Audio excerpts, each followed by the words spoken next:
Okay, I want to thank you guys that are tuning in for watching. I hope you enjoy the session. Um, Tonight we have Lauren, who's going to be playing his usual Crinden Sharn. Mitchell, who's going to be playing Quimber Um, Kyle will be playing Fleegand Fundelfilm. And we've got a new player. His name is Jared. He's going to be playing Ventov Drunken. We will introduce him to the campaign shortly. Brandella will, of course, be played by Neil. He's away from the keyboard right now. He will be joining us shortly, but I decided we had waited long enough. We're going to get started. Unfortunately, tonight, both Joshes will not be with us. So, Theros, Igluk Theros will be missing, as well as Sayer Kress.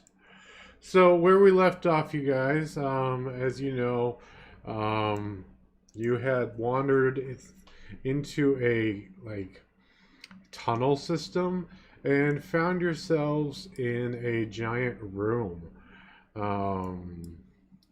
filled with lizard folk and giant snakes. Due to them missing, we're going to say that Igluk and Sair chickened out. So Brandella said, okay, I understand. I'll take you back to the camp. We'll make sure everything's okay. And so she took those two back to the camp.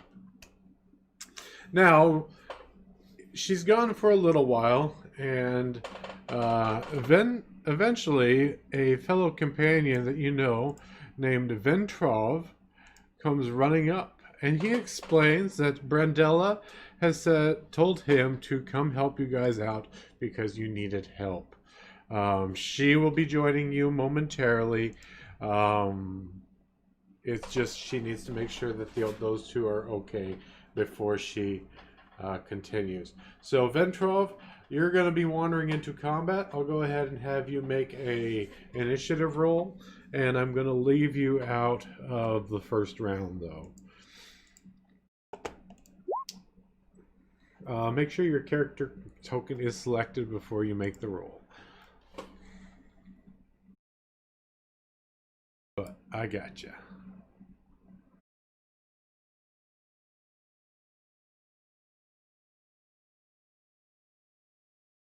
It has been a while since you played, correct, Jared, on Roll20?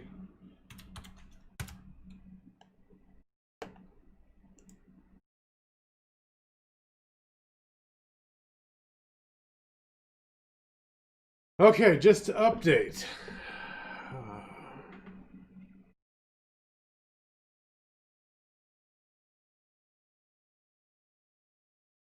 As you push through the claustrophobic tunnel, you can see a rather large stone-walled room. One wall curves to the north away from the makeshift entrance which you are at, while one directly across from you runs straight north to south. Another wall immediately on your left runs east to west and encloses the space. The entire chamber is fashioned from blocks of ancient stone, each worked and laid in mathematical precision. The crumbling walls that run east to west bends out of sight, heading south to form a doorway. Decaying tapestries hang on the walls, and splintered ruins of what were likely tables and chairs sit in splinters on the floor. You nearly gag at the stench of rotting meat and damp mold that fills the chamber. A single torch burns on the wall. You guys just barely get into the room, and you are greeted to a sight of 4 vipers and 3 lizard folk.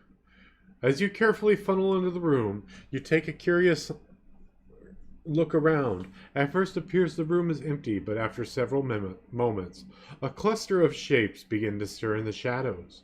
A familiar hissing reaches your ears, making your skin crawl as a cluster of huge snakes dart towards you. A waft of sickly sweet scent reaches your nostrils as a dark-green, ragged, scaled-covered humanoid lopes towards you out of the gloom.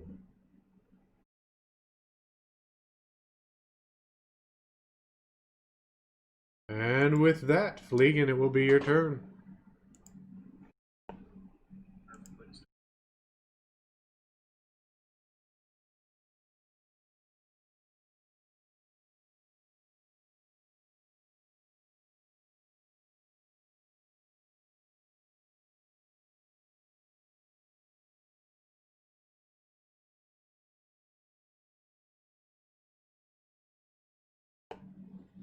And I just want to confirm everybody can see the map, correct?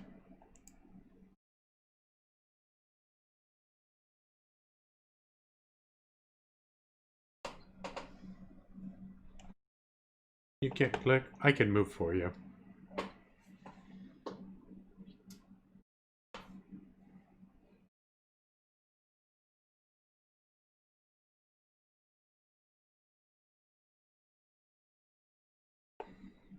Okay. Go for it.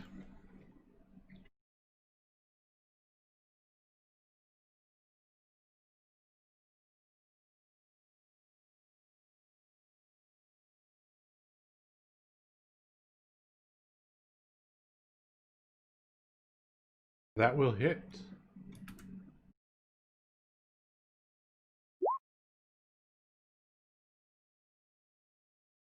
What person? That's because you cannot. That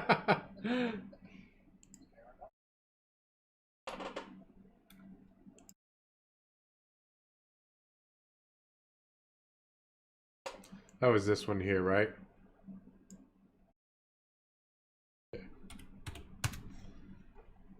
Ventov, it's your turn.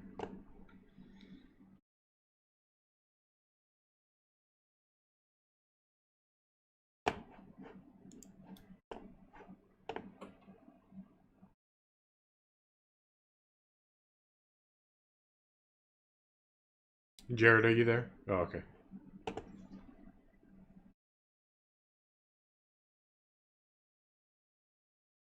Yay!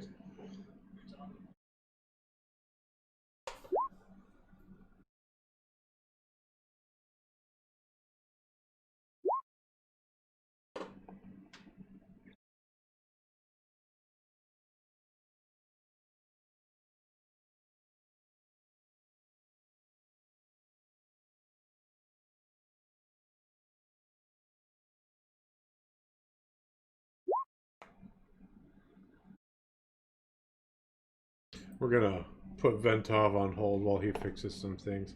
I'm gonna move on to the lizard folk.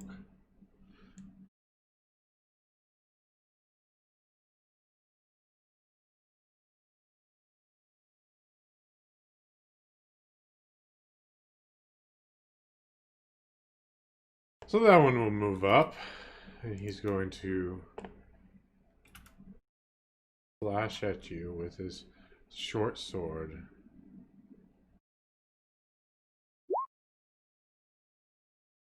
Does a 23 hit? You'll take 4 piercing damage. And as his weapon slashes through your skin, he pulls back and jumps at you, baring his teeth, closing them on you for a critical strike of 7 points of damage.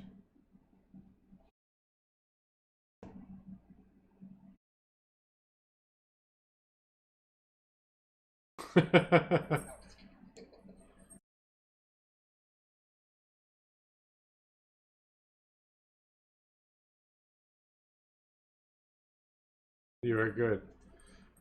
It is now your turn to make your attack.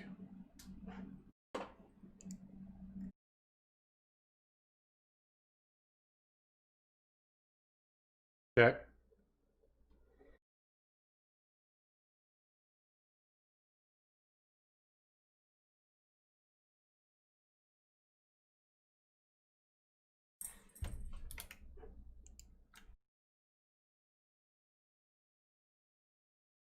You should. Aren't you a ranger? Oh, you're a fighter. Okay. You've got daggers that you can throw.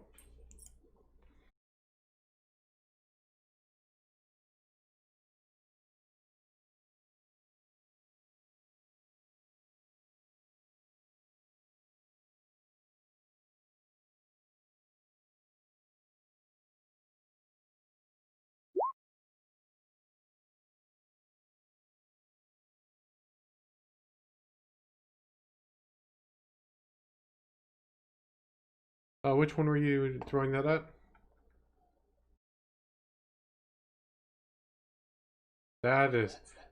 That's your ally. Okay.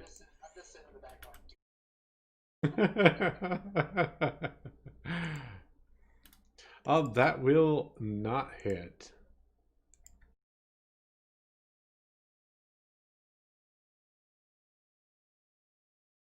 Quember, it is your turn.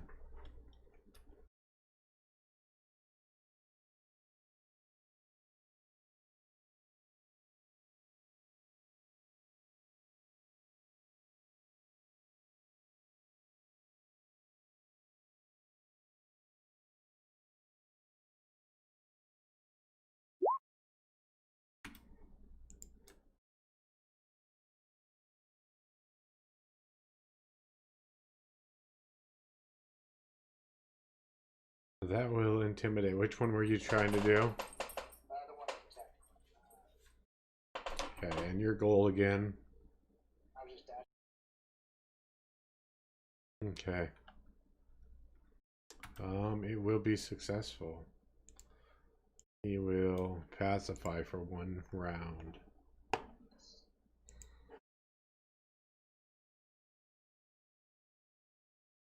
These snakes.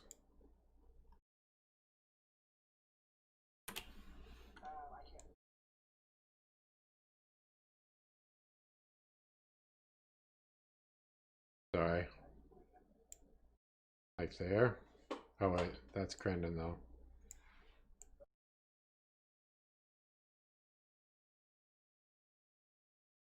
There you go. Okay.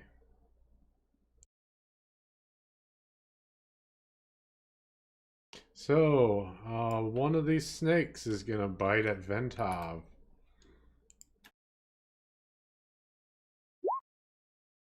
A 10 will probably not hit Ventov. You dash out of the way. The other one is gonna bite at Quember. It critically misses. Brendella suddenly comes rushing up the cavern, shouting out, "They're okay! They're okay! I think they'll be fine. We just need to let them relax." Neil, you weren't here for it, but the two Joshes are missing, obviously, and their characters chickened out and went back to camp.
Firebolt.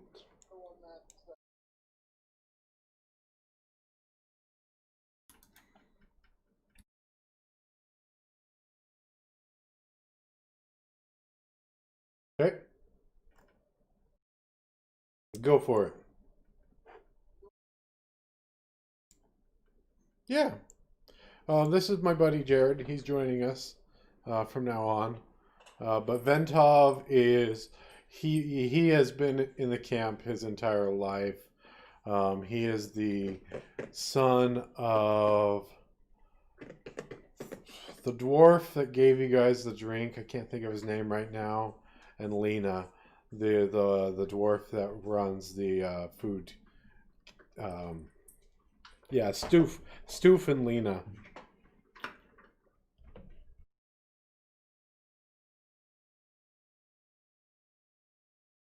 You actually sent Ventov ahead of yourself.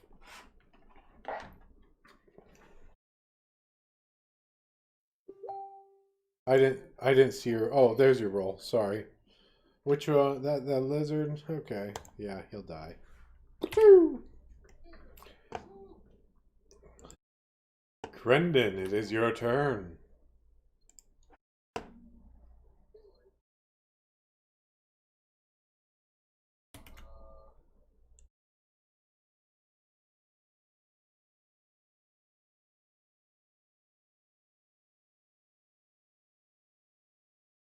Yeah.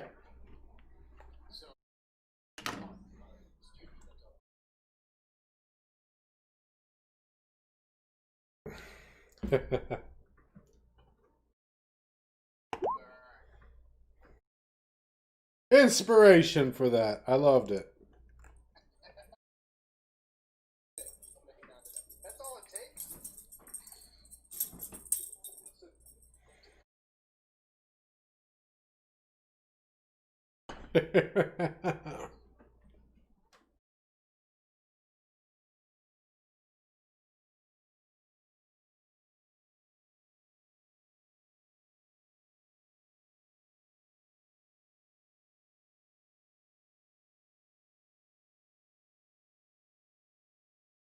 Okay, go ahead and click your spell to roll it.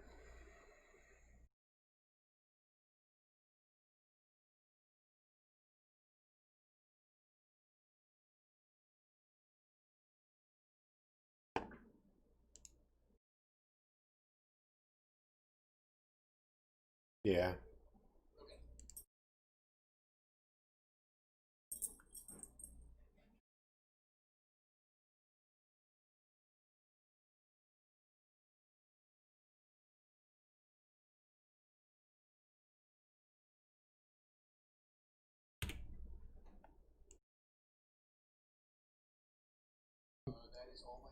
Do you get a wisdom bonus when you heal, or is it just a straight D8? Okay.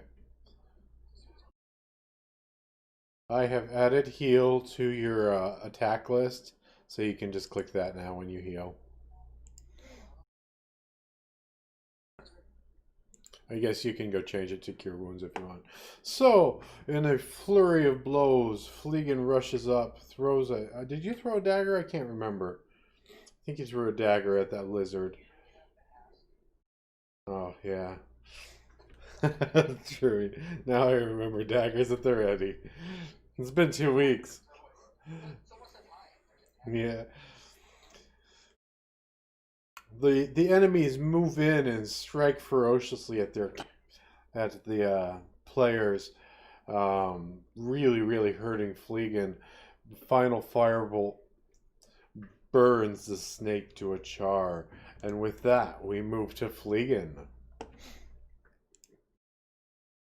You have a lizard man in your face.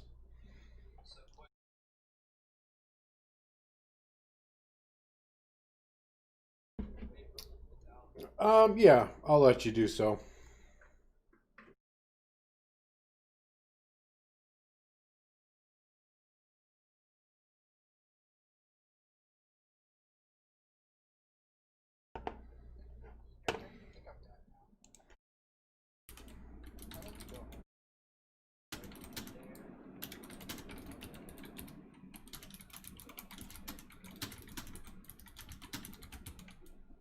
Okay, sounds good.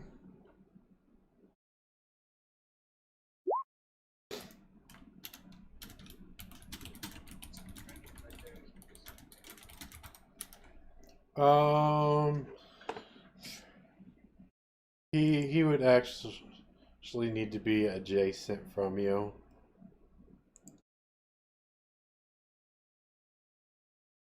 Oh no, that is correct. Yeah, we'll go for it. Yep, that'll hit.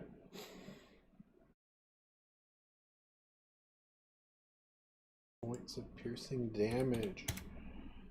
Okay, Ventov, it is your turn.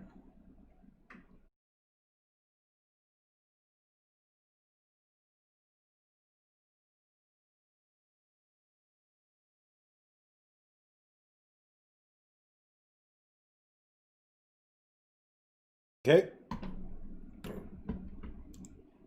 go for it. That will hit.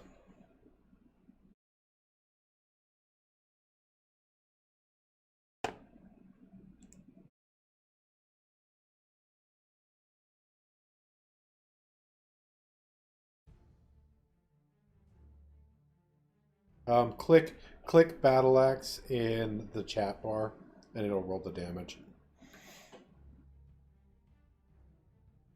There we go. And that is just enough. You barely graze by him, but your graze is enough to cause him to bleed out.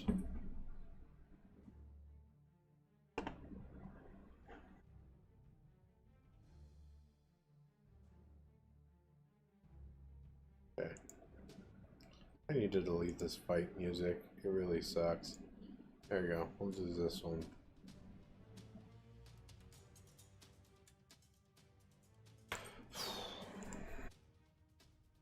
Oh, it's not his turn.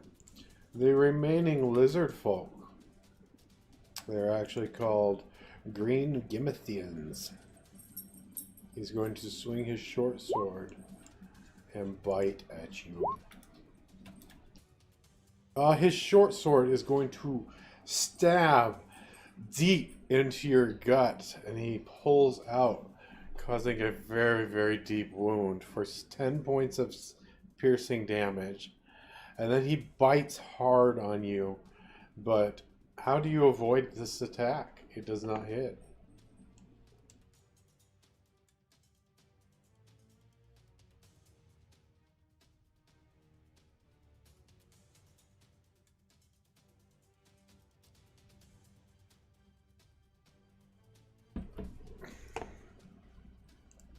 Sounds good.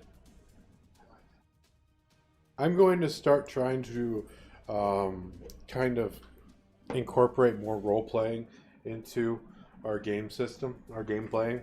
So I might ask you how you dodge if an attack misses or things like that. You can either jump out of the way, you can do like what you did, or you could even just like take the blow and have your armor absorb the hit.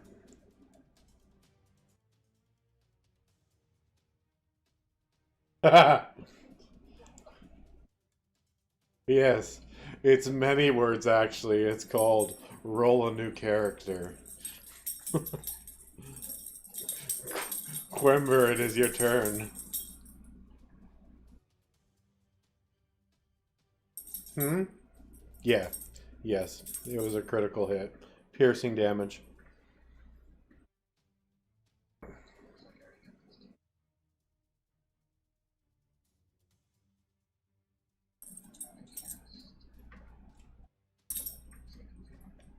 Okay.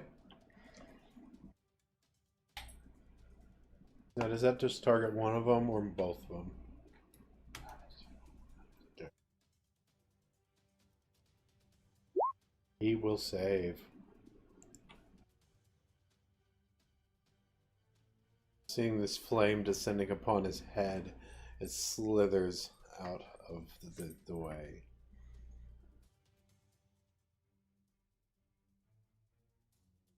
You're not going to have a good time, buddy. We're actually going to go over here for the fighter with this one.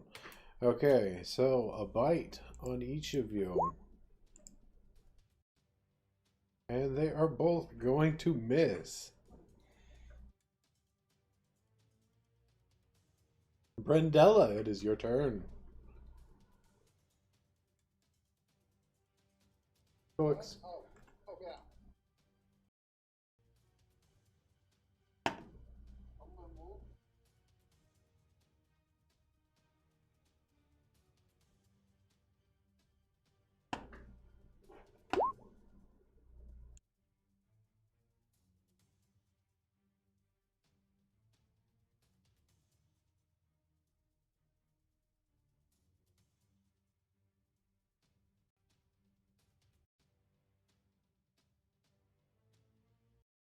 Sure.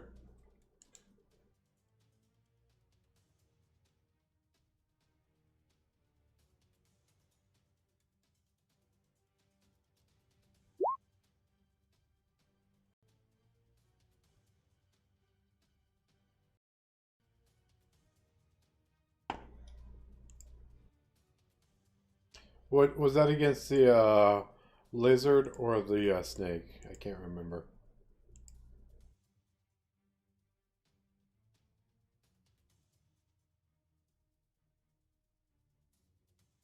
Okay, that will connect.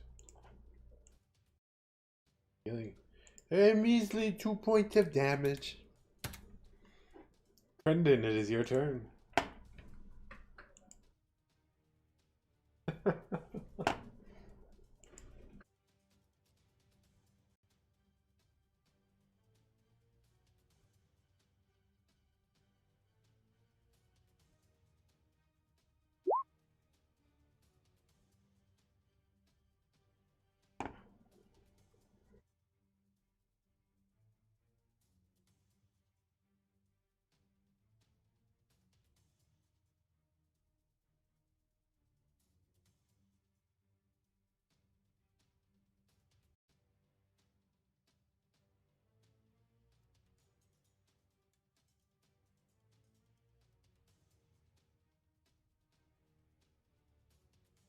Okay, we took out some more.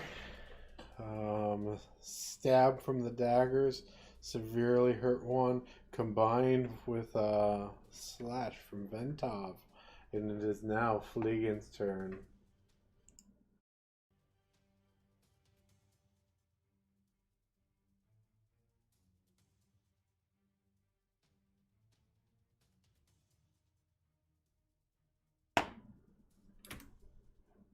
Okay.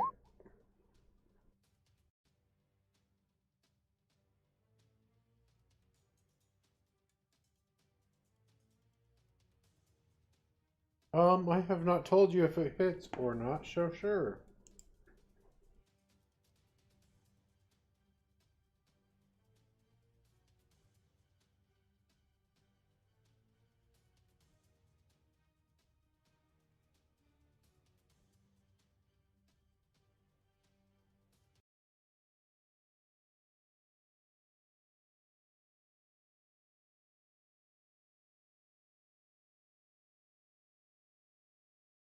That will not hit. Ventov, it is your turn.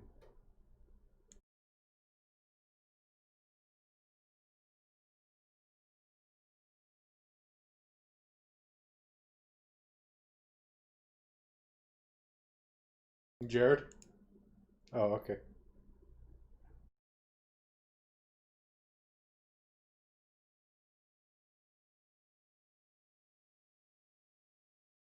Okay. That will hit.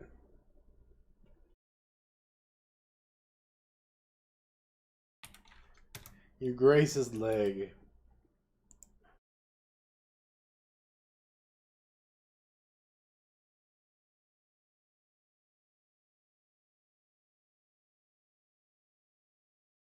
Okay. Yep.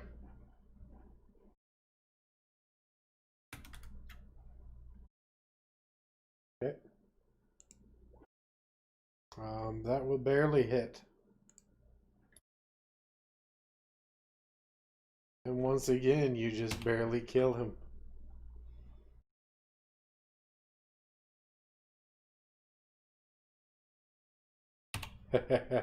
Ventov is done. Quimber, it is your turn.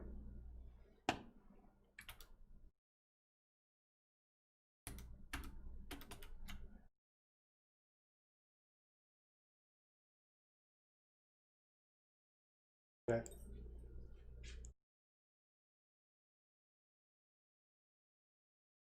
That will hit. And that is enough, just barely enough to kill him. This last one is, we'll see if a Viper will finally connect. A 15 against Ventov.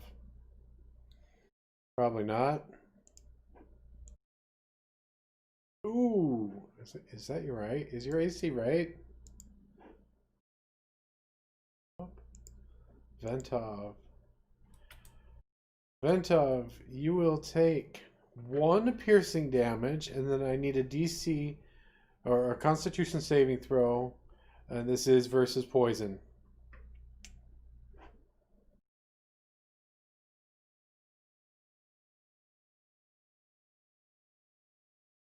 I think so. Okay.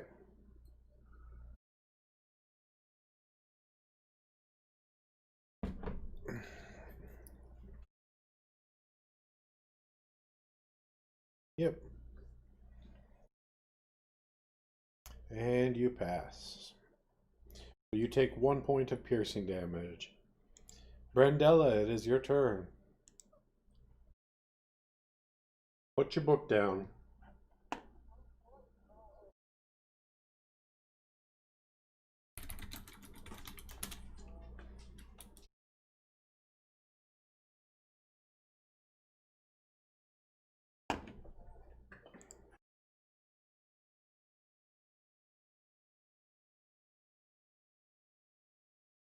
That will hit.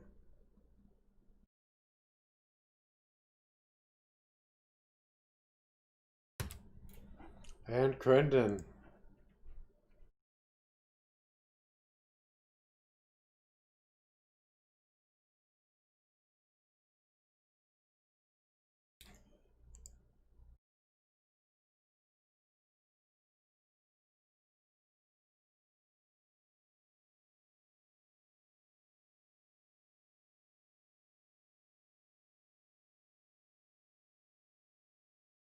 That will hit. You guys are about every single one that you guys killed. You killed with an exact amount number.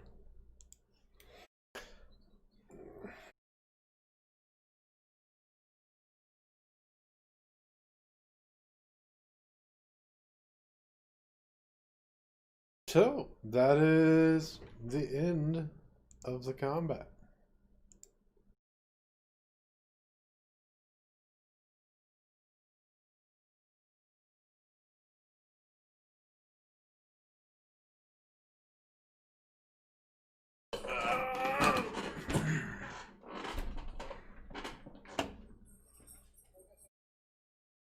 Yeah, of course.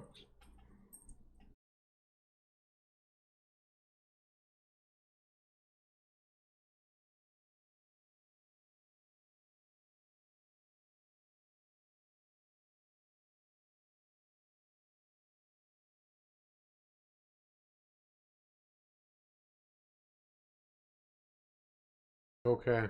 What's it sound like?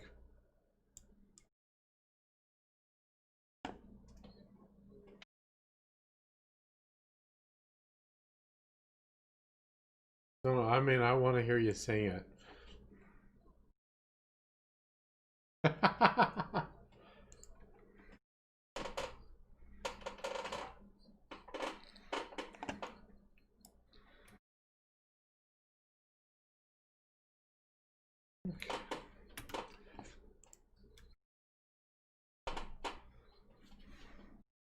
So you don't really find anything. It does appear that this room was literally just a kind of like a guard staging area.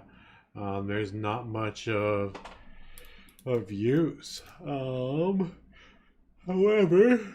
let me see. On each of the bodies of the lizard folks, I think there's three of them. You find some stuff worth 3 gold, a tarnished bronze bracelet worth 5 gold, a gold earring with 3 amethysts worth 9 gold, a leather pouch with some dried goat meat, 3 wineskins filled with foul smelling liquor, 2 tinderboxes, and a carved wood frog. There's also 18 silves, 10 lex, and 13 gold on each of them. Oh, that's on all of them. So that's what you found total.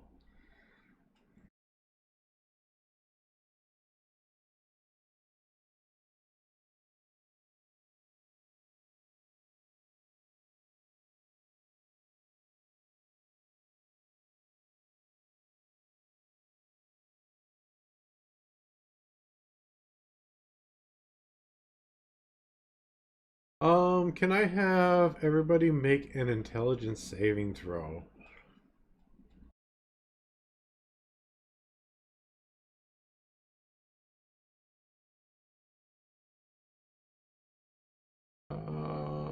Mr. Jared. Yep, there we go. Okay, Crendon and Quember. You guys have had your minds kind of feel fuzzy.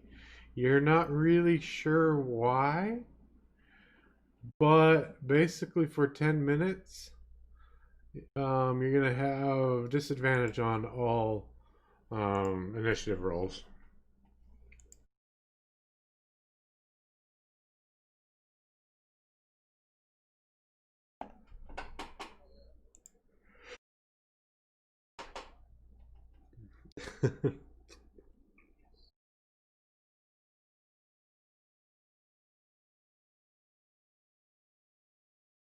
Gosh.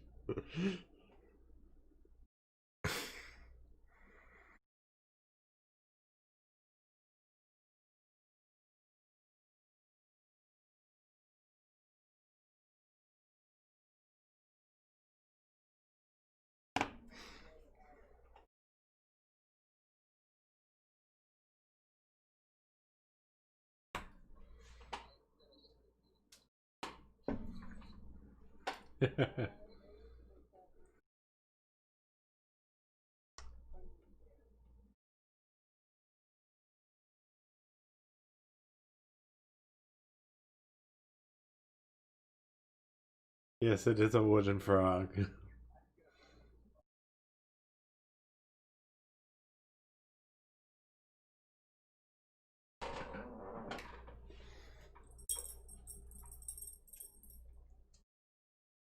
Okay. You're walking towards the wall.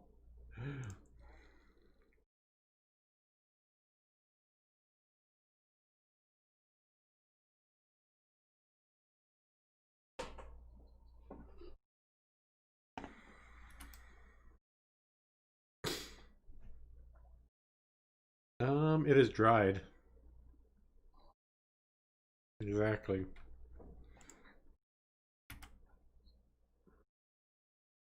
No.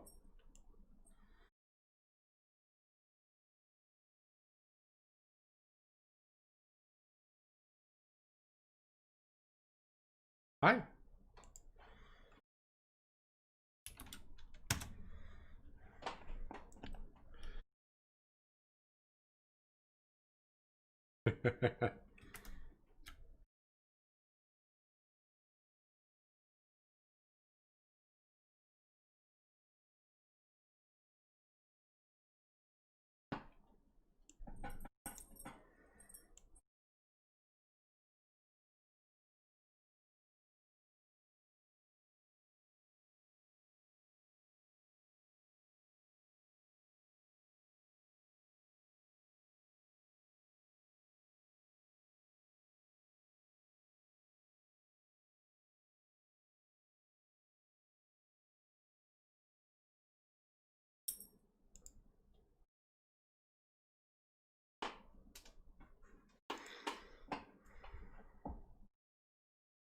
Fleeing, can I have a perception roll?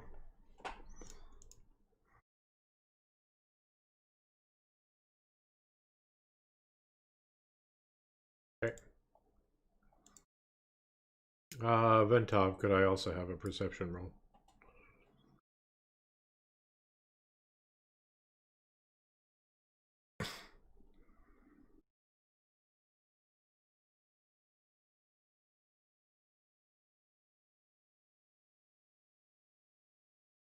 Ventov, you hear some talking. Let me check something.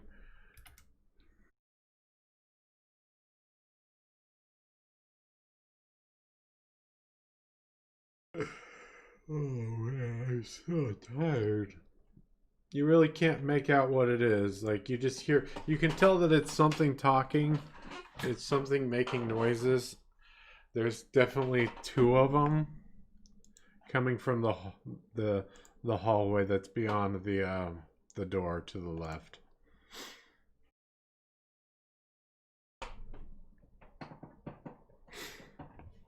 Yep, this one right here.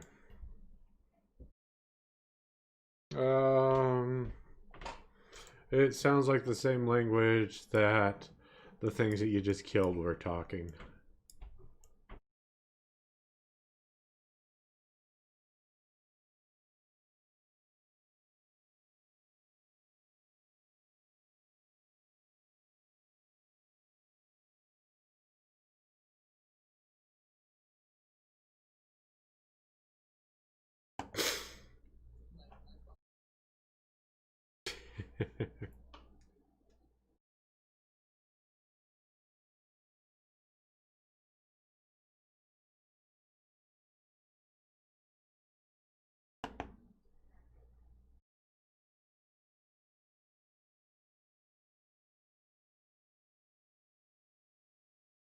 Okay. Yeah. Yeah, we'll count it.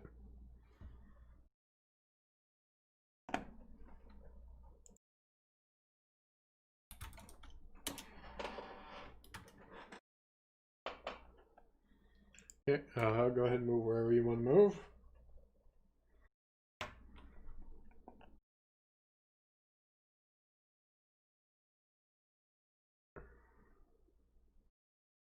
You peek around the corner.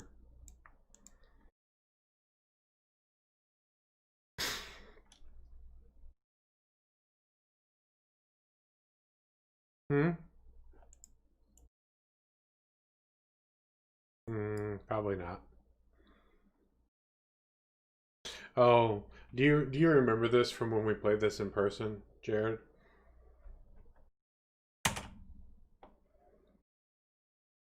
Yeah. You you're down here because you're after the lizard people took two of the girls. And so I don't think that you guys would want to take short rests because time is kind of the essence.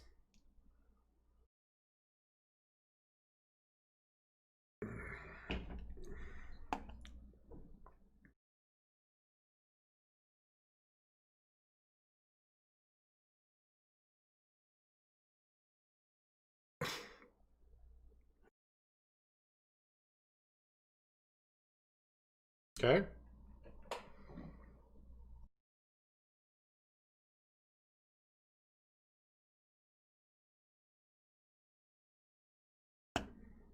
Oh, Fleegan, I forgot to say.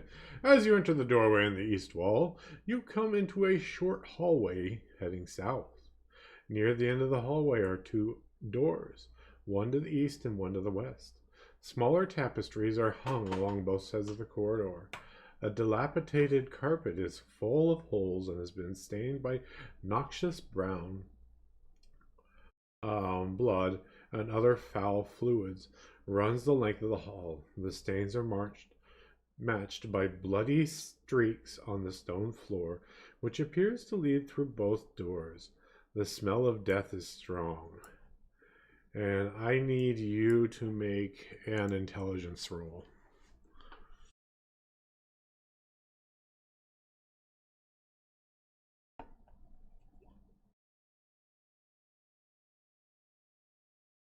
Oh, actually, you did you pass the other? Oh no, you did not. Okay. You are feeling okay right now.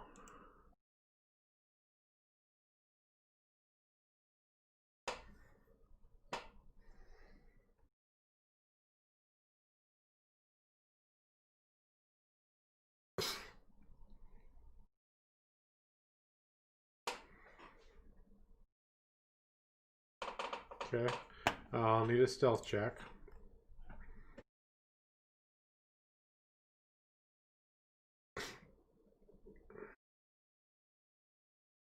Okay.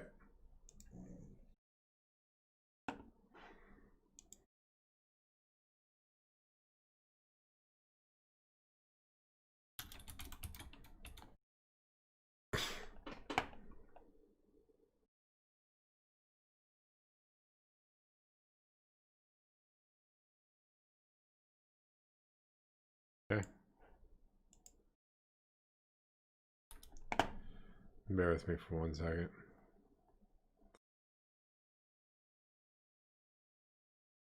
You're gonna have cool purple caltrops. Okay, go ahead and you already did. Hit. Deal. Which one did you throw that at? Okay, and that will be initiative, so I need an initiative from everybody.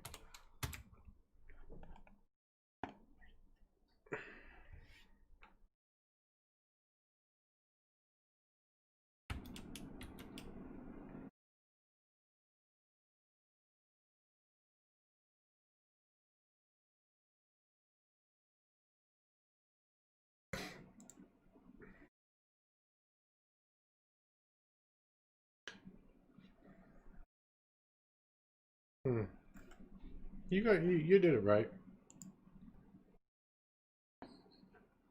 Who's that?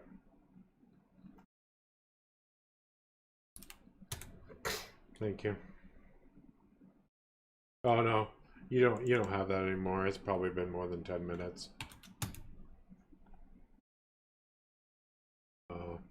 Let me just check something though.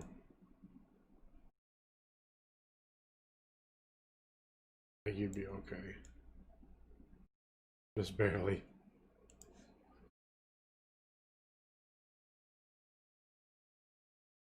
Okay.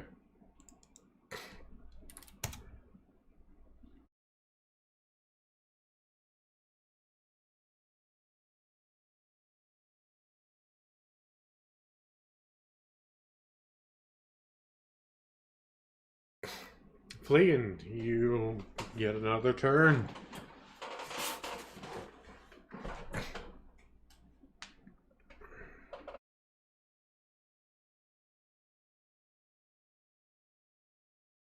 Okay. That will miss. Hit Ventov. You heard a loud groan come from the hallway.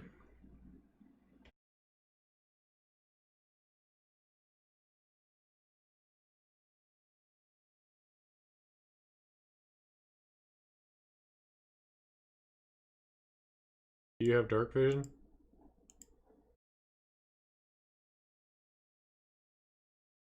No, it's because I didn't have you with dark vision. How far is your dark vision? 60 feet? There you go. Now you should be able to see him.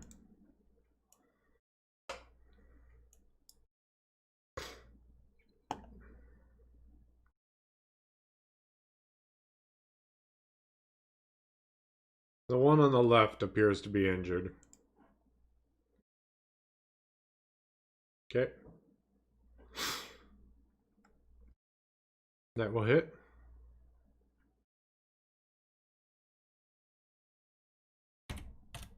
No, just 5. The +4 was if you would have crit.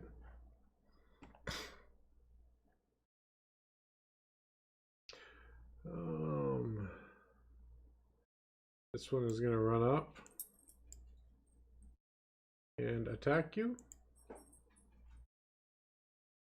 Short sword and a bite. No, you know what? He has a great club. The great club will miss. The bite will hit though, dealing 4 piercing damage. What's a caltrops do?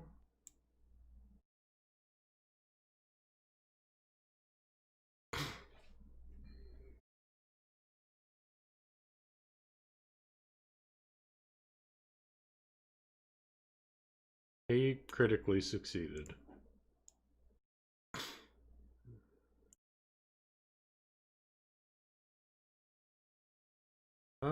And then that one is going to bite, and he happens to be holding a spear.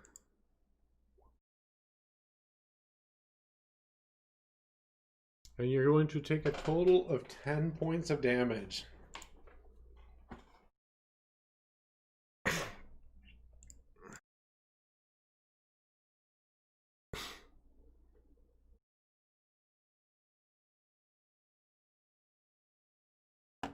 Quember, it is your turn.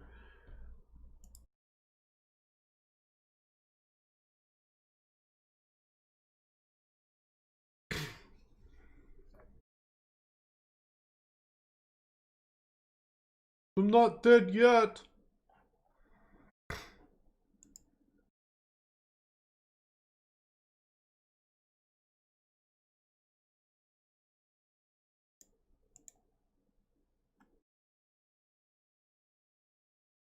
It's the lizard people. Okay. That's right. I need to move you.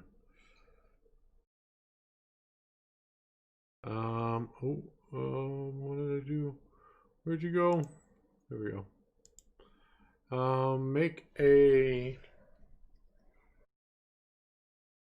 ranged attack roll. So just make a dexterity roll. Just regular dexterity.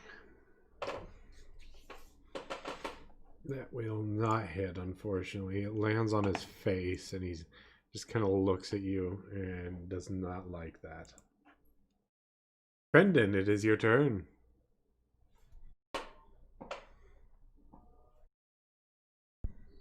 Yeah. As long as you can see the target, yes. Okay.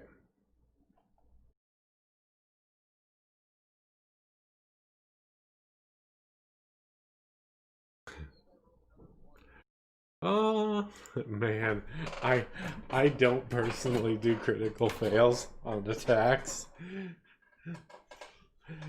Well, I want to have you hit Ventov and give him a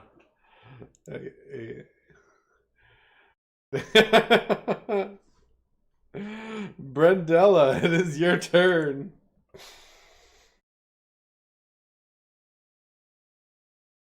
If you can see them, you can see them. Sure.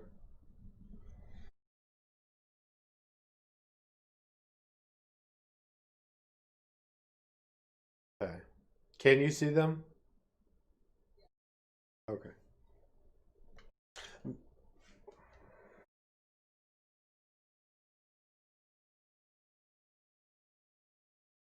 Which one?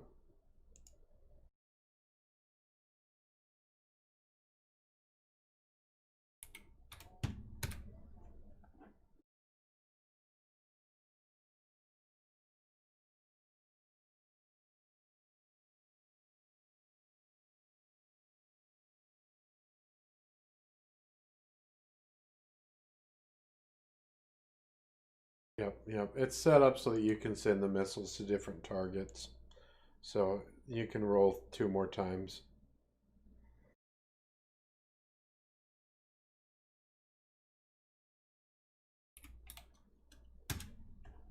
Fleeing! Bolts of light are flying past your head with extreme precision.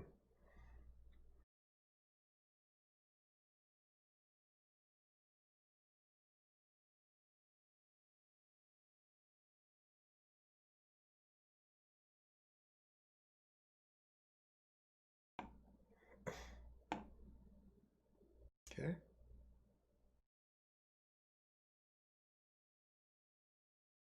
They both are actually injured.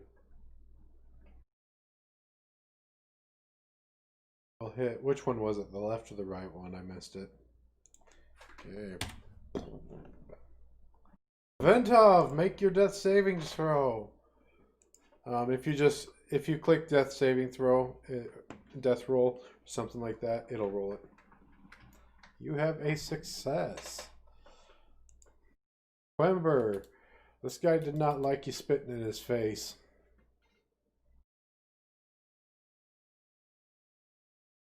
He's swinging a spear at you, dealing 5 piercing damage.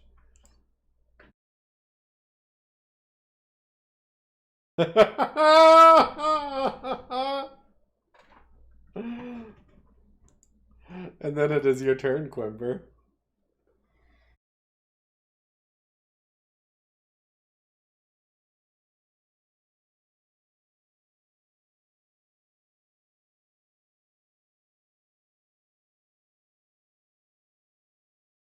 That will not hit. Brendan, it is your turn.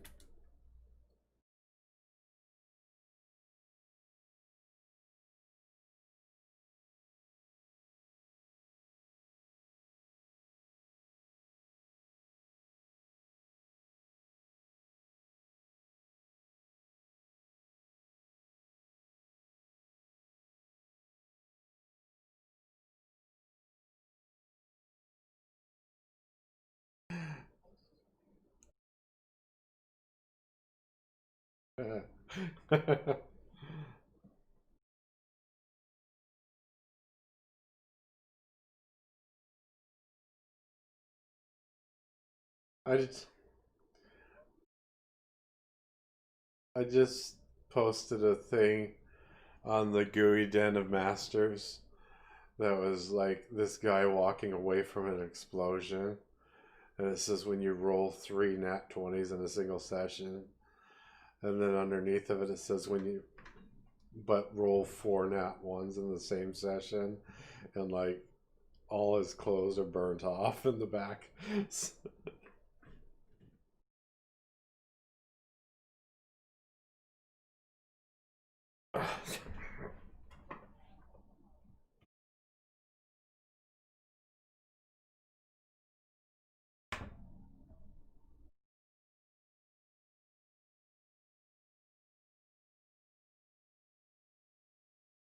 That's a crit.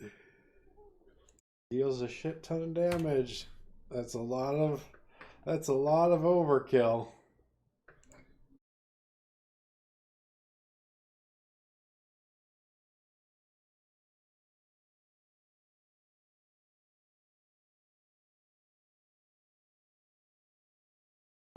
We are no longer in initiative.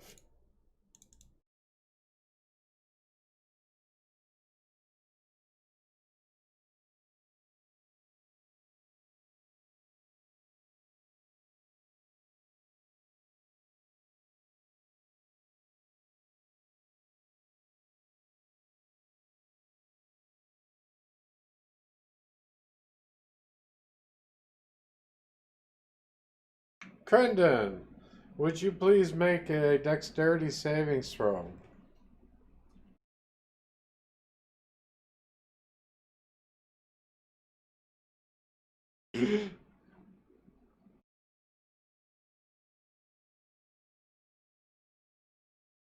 You take 1 point of piercing damage, and your walking speed is reduced by 10 until you heal that. Oop, I just deleted you.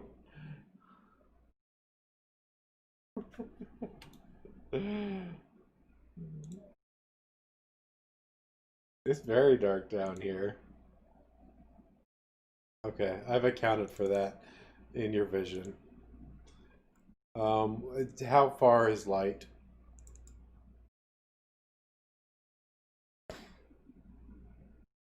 Okay, yep, you have a 20-foot vision radius. Plus, I gave you an extra 10 feet of dim light.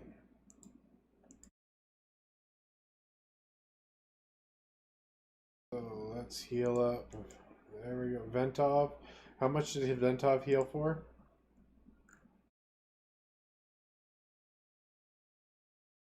Oh, okay.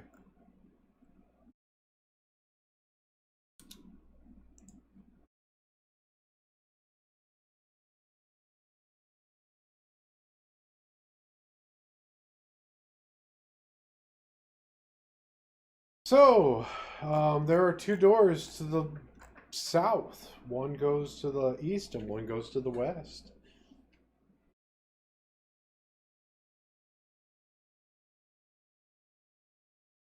Where?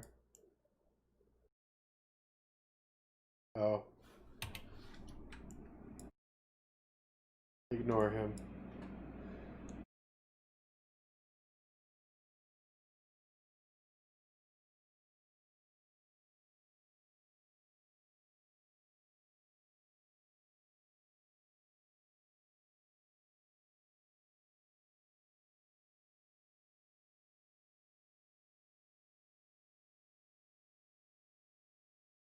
Okay.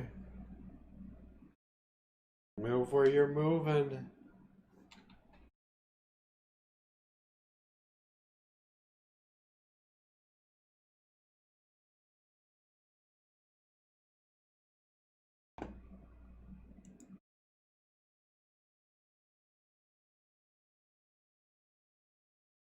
Okay, roll perception.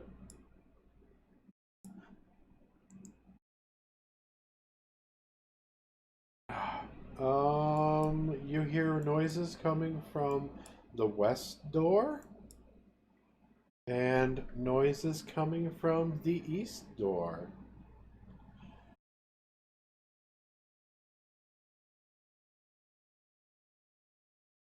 It seems louder in the west.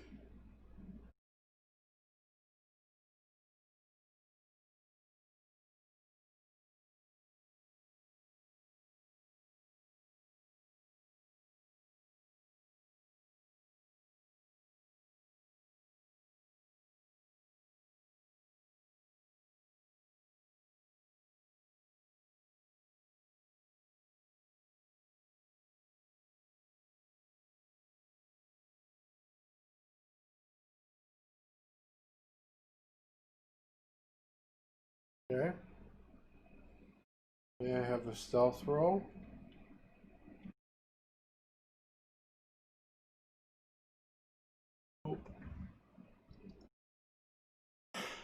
Okay. What do you guys do?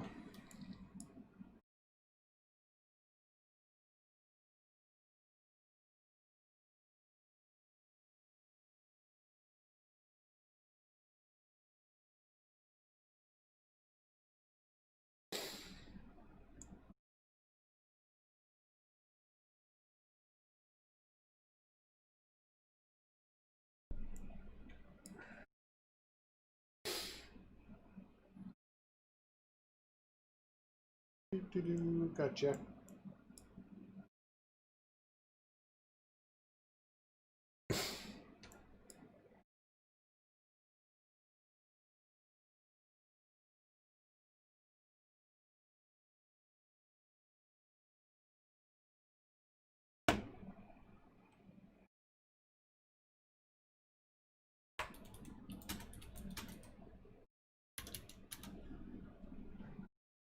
Okay.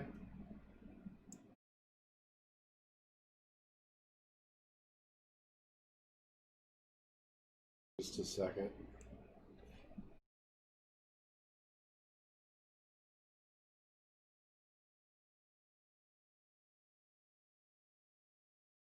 Sure. You bust through the door, and you are greeted by a barrage of attacks.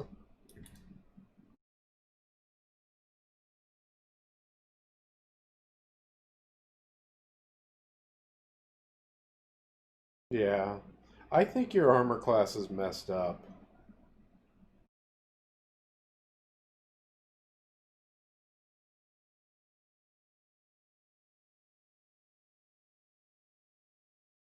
Okay. You take eight 8 points of piercing damage. One is from this guy stabbing you with a sword, and the other is from this guy throwing a spear at you.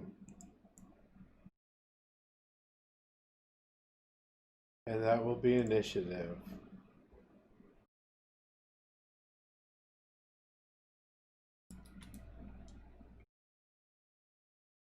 You you had a total of 2 spears thrown at you. The one below you stabbed at you with a spear, and the other guy, excuse me, stabbed you with the spear. I apologize for those who are viewing. I'm running on no sleep since 11 o'clock last night.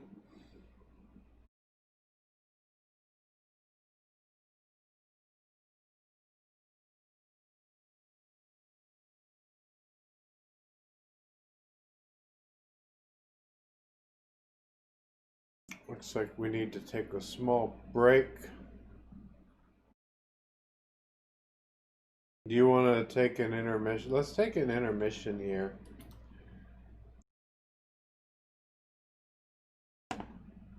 Give me one second.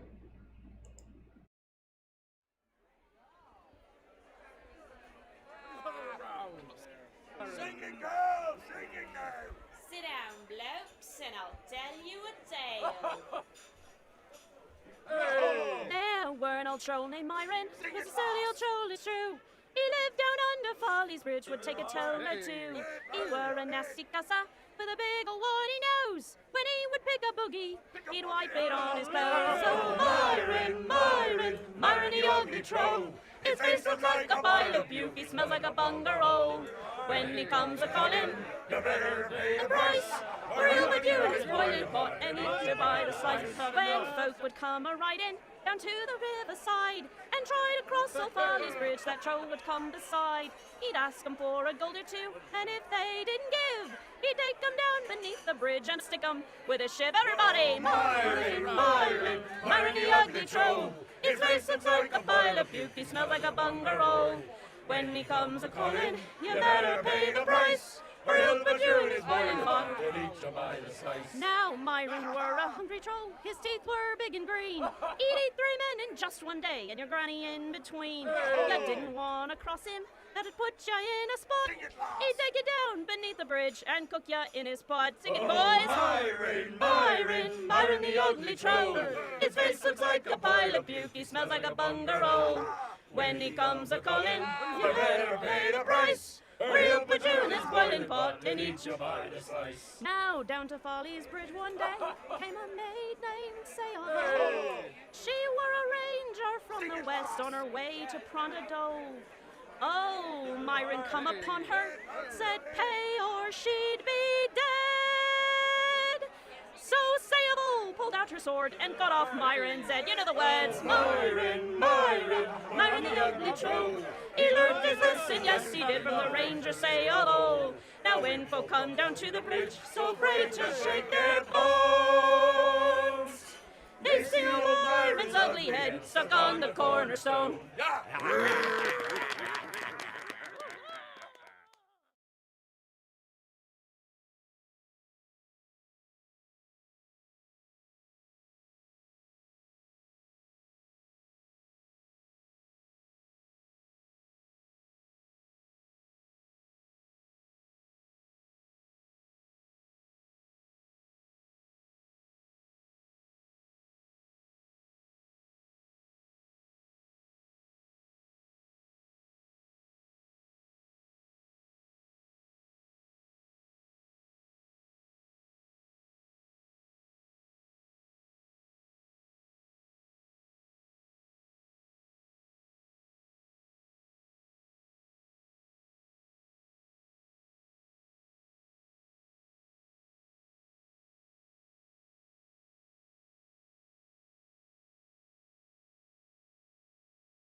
Welcome back.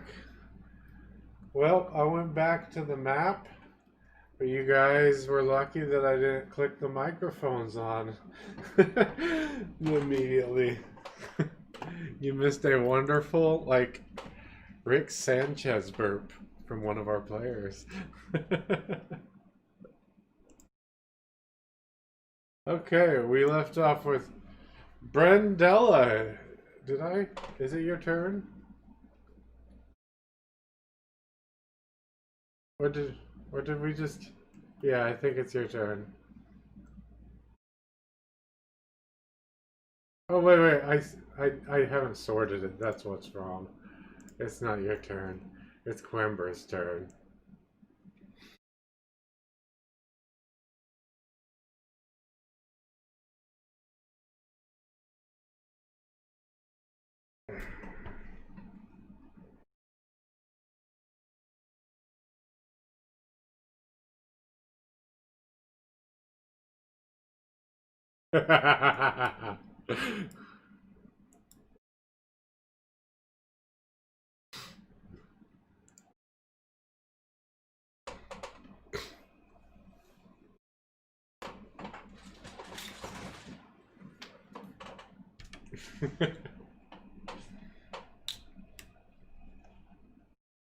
Let's see. Well, yeah. Actually, I think Quember is the has the best AC of the group.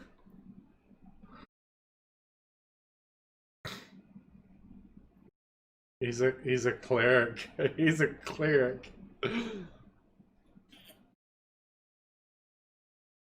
The barbarian and the Agent of Jinx were the ones that chickened out and went back home.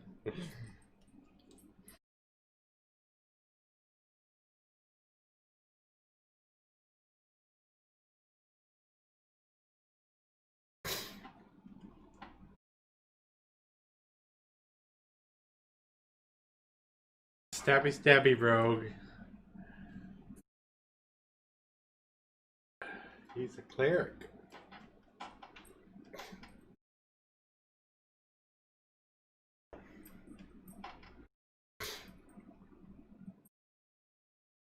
It is. Speaking of which, Quember, it is your turn.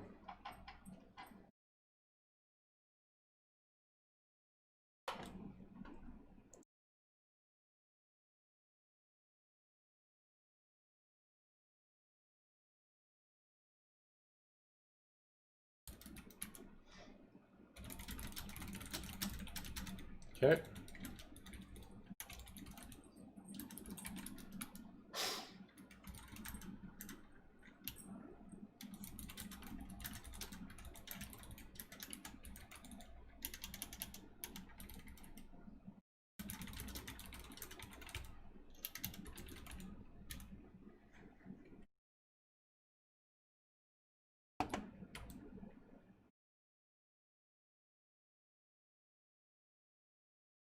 He fails.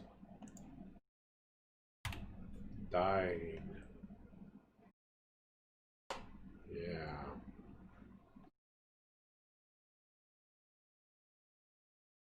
These guys all appear to be slightly wounded.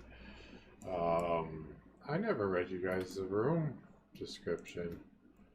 Um, the door to this room bursts open easily and fairly. Though the stench was quite bad in the hallway, a wave of unbearable odor rolls over you through the doorway. Bile rises in your throat, and your eyes water. You expect a decaying charnel house from the smell, and that is indeed what you find. The rotting, half-eaten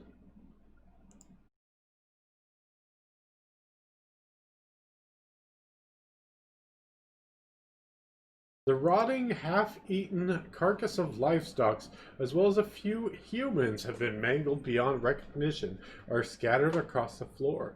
A battered cabinet sits next to a door on the far side of the room. Strewn amongst the carnage are piles of bloody rags and rotting hay, beds for the foul, scaled beasts that live here. A number of creatures Well, they were busy scraping flesh from the bone, but they were ready for you guys to enter.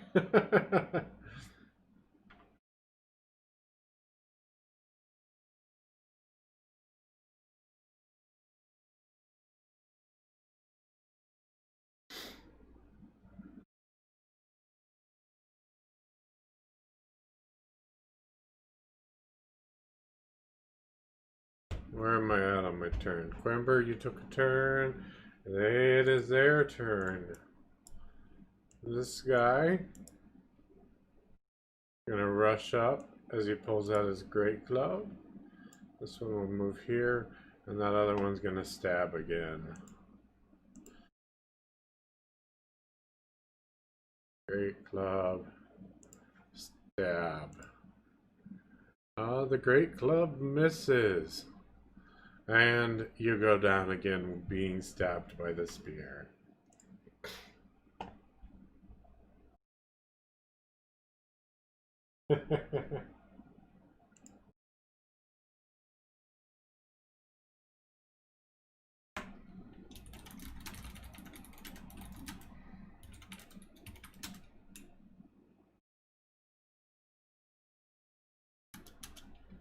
Oh no. It was an 18. Leon, it is your turn. You did? Yeah, it's Crendon's turn.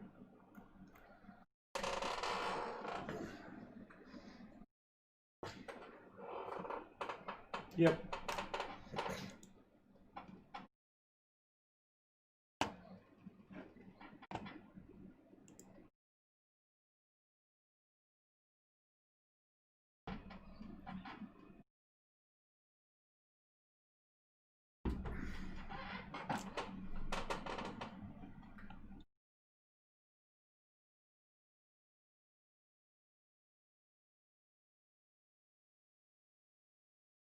They all fail.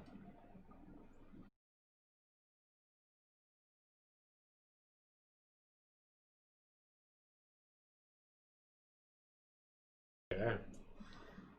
Ventov. You know what to do, Ventov.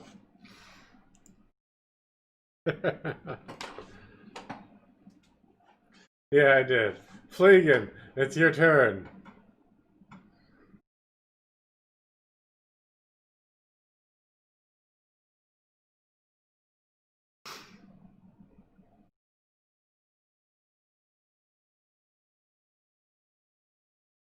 Okay.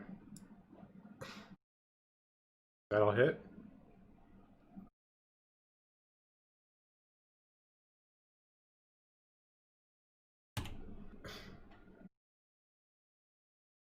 Brendella.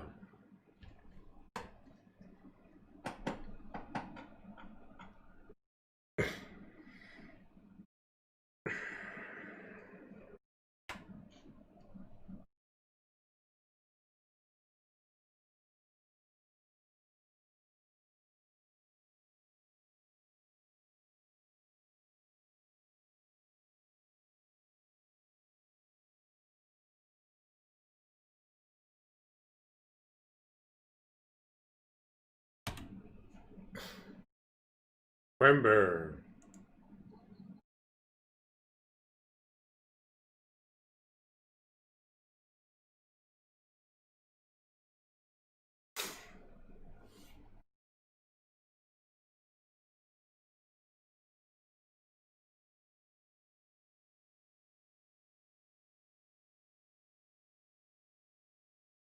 He passes.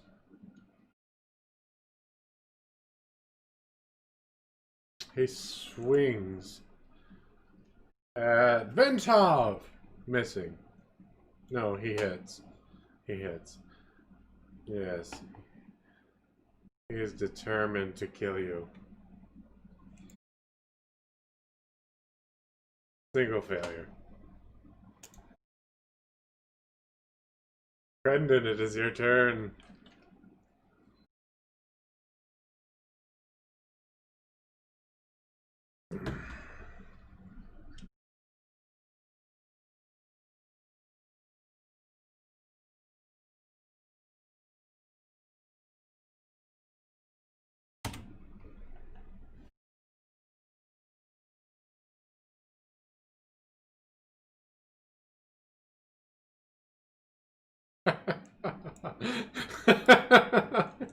You're gonna start throwing the sword around.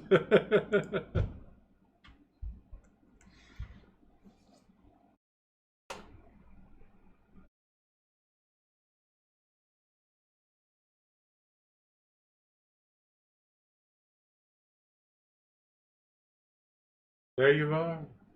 Everything is dead. You're free to search the room or whatever.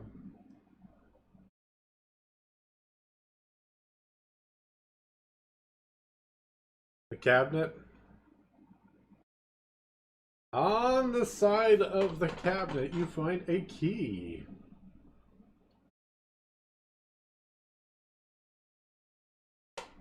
I need you guys to tell me what you're doing when you're searching this time.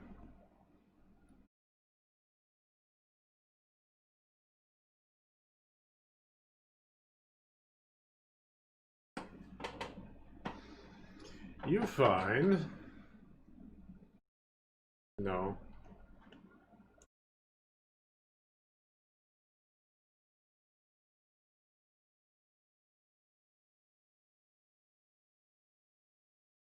No.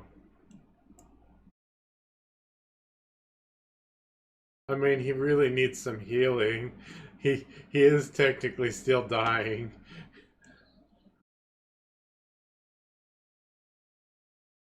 Medicine can't stabilize in this game, unfortunately. So he needs healing of some sort. Or, yeah, you would have had all your spells.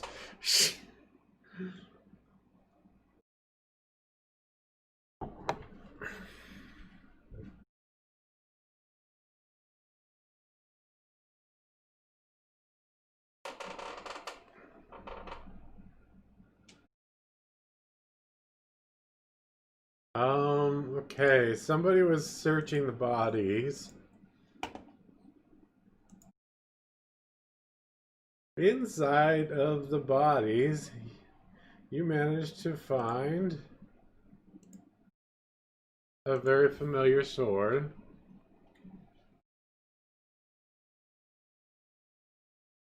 You also find a wand.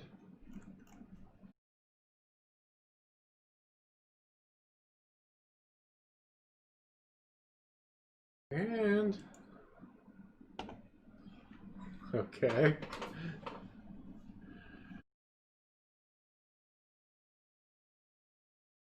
And you find some armor.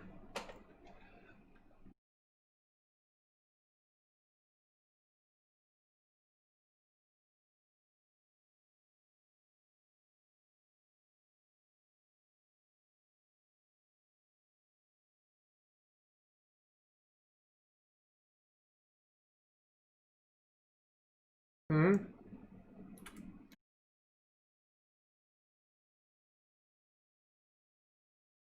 Let me take a look at your character sheet. Maybe I have something wrong. Well, you should be able to.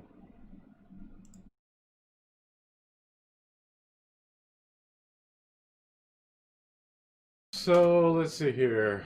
Hide armor of acid resistance.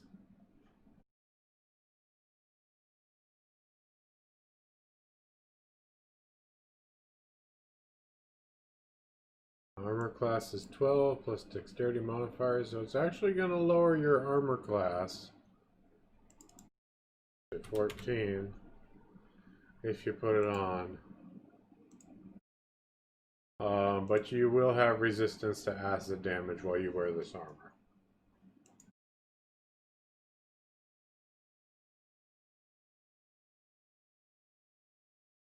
Are you going to put this armor on? Okay.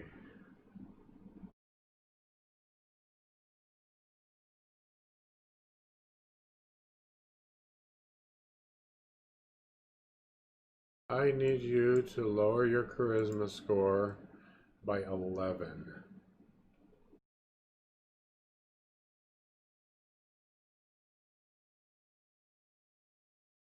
Yes.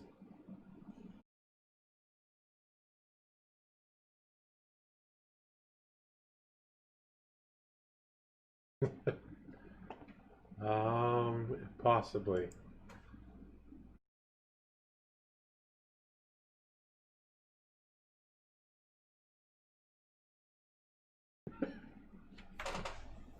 The armor doesn't come off.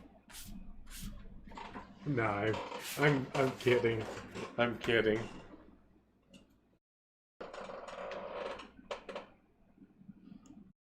Yes, you can.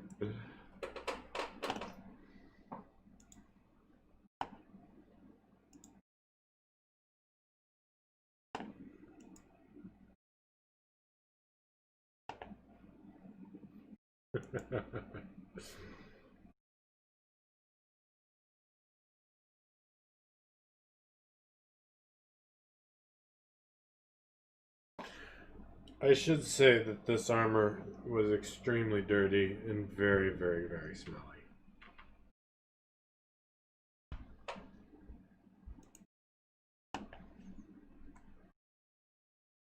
What do you guys do? There is a door to the north.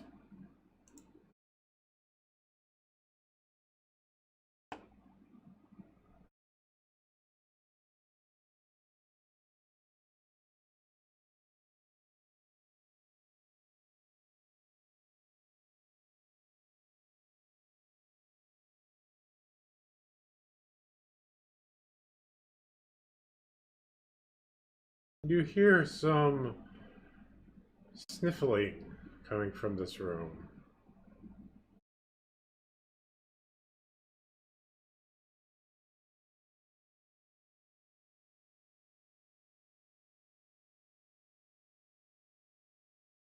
Um, Absolutely nothing.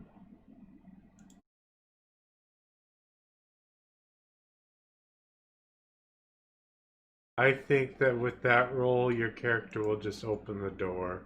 I'm gonna force game you.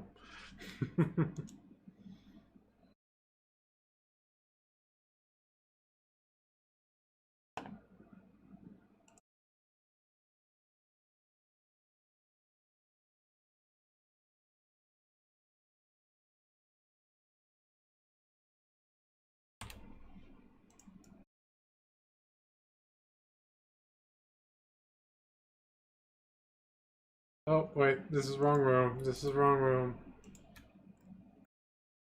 You didn't hear sniffling. But the door to this chamber sits slightly ajar.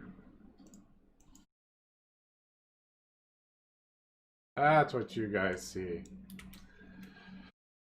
You can see, looking inside, you can see that the rubble and a few scattered bones litter the floor. More ruined tapestries hang from the walls or lie in moldering piles where they fell. Dim light from Solion filters down from above to spill over the staircase, which rises along the right side of the room. The rays of the slowly setting sun seems to be swallowed up by dark stains on the stone stairs that are evidence where creatures dragged bodies into the lair.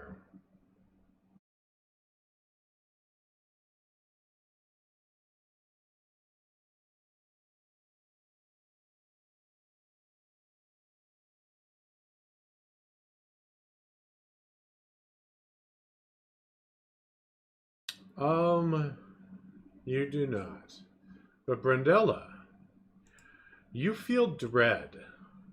You cannot explain it, but it comes upon you suddenly as a dark cloud in your mind. Your heart beats, quickens, as an overwhelming feeling of fear grips your body. You cast your eyes about, and at first you see nothing. But then, underneath of the staircase, you see a solitary figure cowled and cloaked in a tattered black robes, the edge of which moves and sways, though there is no wind. This fear intensifies as you look at the apparition. You see it raise its hand in your direction. The thing's bony palm opens to your vision.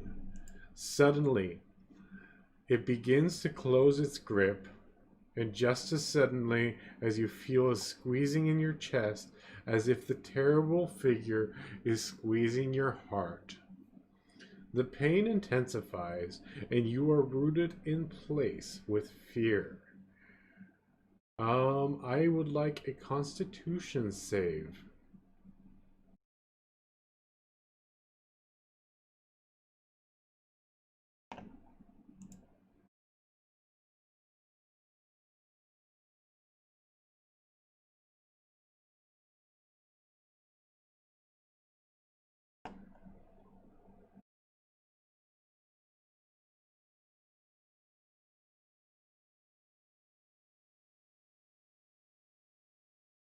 Brendella, you feel this squeezing in your place, in your heart, and it is excruciating as you take 8 points of damage. It is too late.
What do you guys do?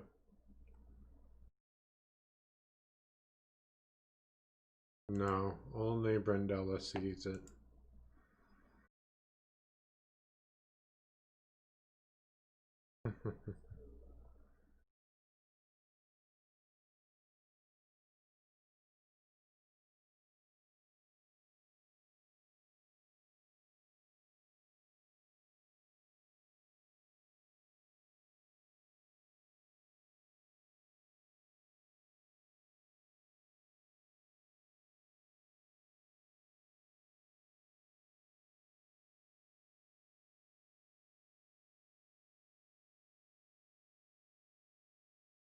Can you control your character now?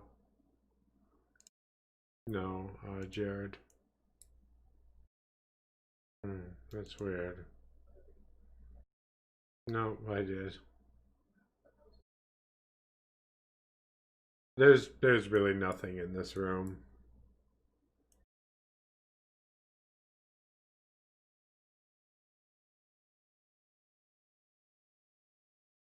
Go for it.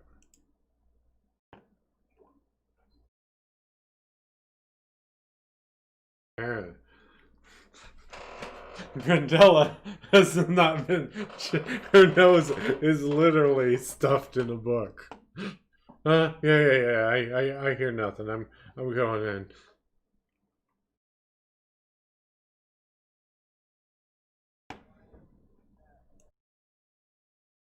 So there's quite literally nothing in this room. Yeah.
You can make a will save. You can make a will save. Brendella.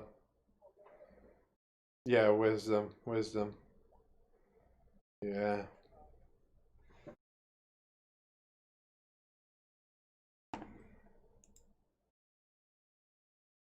Okay. Okay. So, Brendella heads up the stairs. Yes, you did.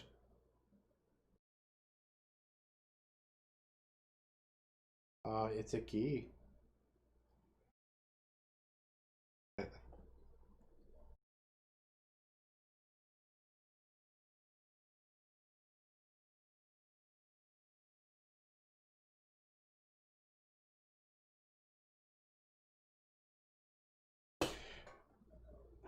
Huh?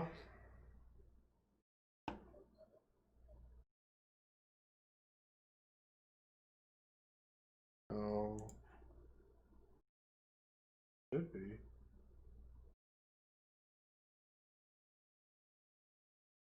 The stream is broken now.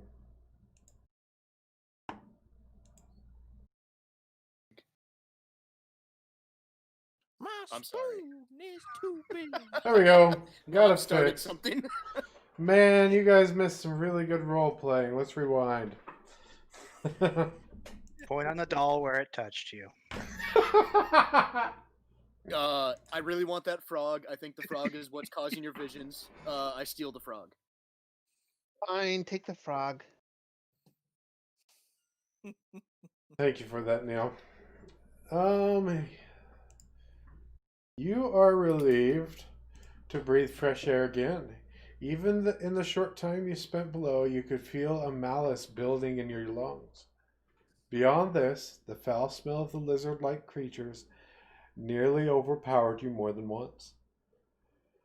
Looking about, you see that Sol is setting in the west, and you see the glow of Luneos through the trees as she begins to rise with the coming of the evening. Though you cannot see it through the woods, you can hear the sounds of the carnival not far away. You find yourself in the ruins of a large tower, its stones scattered for dozens of yards in all directions. Charred, broken timbers lay interspersed amongst the stones and rubble.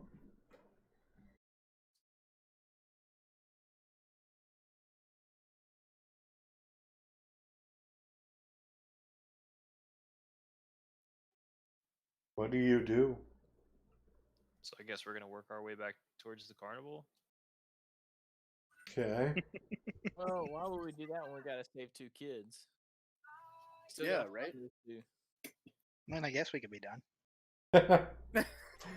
Didn't find them. You know, there was We one. tried. There was one doom, but we decided there's no chance that they're in there. There's just a bony figure, supposedly. I mean, it's possible that they were eaten, right? I don't know that Kind of though. forgot. Did we see in the corpses? Did we see like any like people? You guys did investigation rolls. No, that was not the bodies of the girls. They weren't young girls. Okay. Well, at least we know how to get out of here, right? Yeah. There's So another way to get out. there's something else we haven't checked out. What about that doorway across the hall? Can I Yeah, check why out, don't we go to that? Can I check out more of this room? Try to see if there's anything else hidden in the walls or something like Yeah, that. because I didn't get to do a Yeah, perception let's check do a this room. perception check. There we go. Yeah. Crendon's already at the door. He's not even watching. Well, that's a nat 1. Let's see. What do we have? Okay. I'm just gonna do it like I usually do. Anybody over a 12, find 2 broken arrows with dark shafts, black fletchings, and a barbed point. May I have a history check? Hey, that's me. I love books. I love books so much. That is not you. Wrong book. Ventrov, you recognize the arrows as characteristically Donna had Duna Hadreen, which is like a drow style. Oh. You also find the cold remains of a campfire and a desiccated corpse of a green Gamethian, which is the lizard folk. Okay. Guys, these arrows were made by Drow. That's all I got. Oh, drow? I hate drow. They're like me, but opposite. I mean, do with that information what you however you want to, but those are Drow arrows. Okay. Can Anybody I got attempt? to go? Can I attempt to listen at this door? Sure.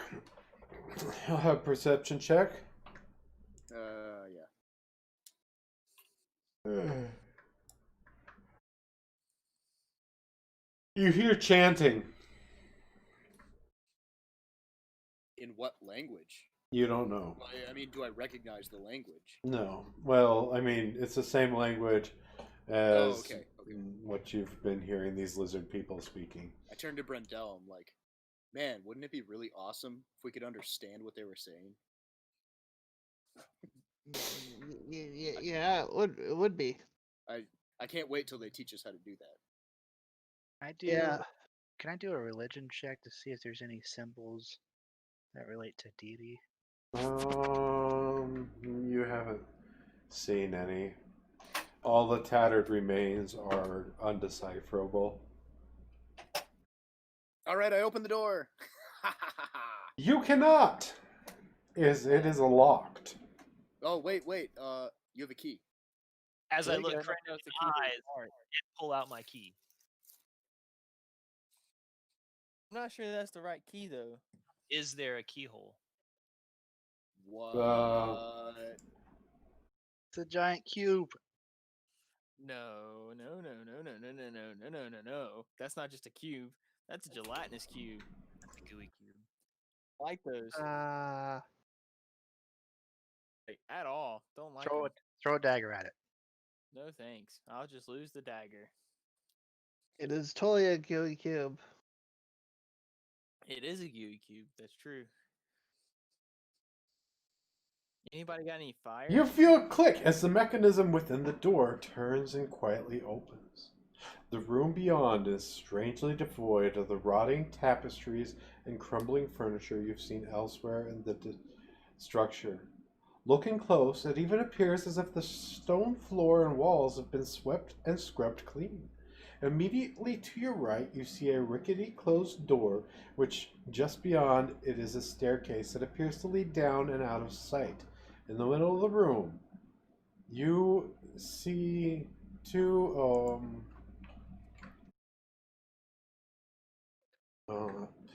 lizard creatures that inhabit the place, holding a braying goat between them. Beyond these creatures, the room looks much the same as the rest, but it is slightly distorted, as though you were seeing through sheets of falling water. The creatures do not immediately notice you and seem engrossed in their task. One grabs the goat by its horn, the other by its back legs. With a coordinated heave, they throw the poor creature in the air. Oddly, it seems to hang suspended, and with a strangled cry, it begins to sink into a murky air. The presence of the goat allows you to shift your perspective, and now you see that it is embedded in a large, nearly translucent, gooey cube that stands nearly 8 feet tall. The two creatures bow in supplication to the vicious, square-shaped creature and begin to rhythmically chant in their hissing language. Can I roll a stealth check? Sure. Before we get to initiative, can we just all say Gooey Cube at the same time? Ready? On three. 1, 2, 3. Gooey Gooey Q. Q. Oh wow, it worked. That's my performance check. Natural 20 right there. Ventov isn't gonna rush in this time, guys. Somebody's gonna have to take point. I'll take point. Because I mean, it might be a lucky number, but let's be honest. Going down 3 times in one session, that's not great.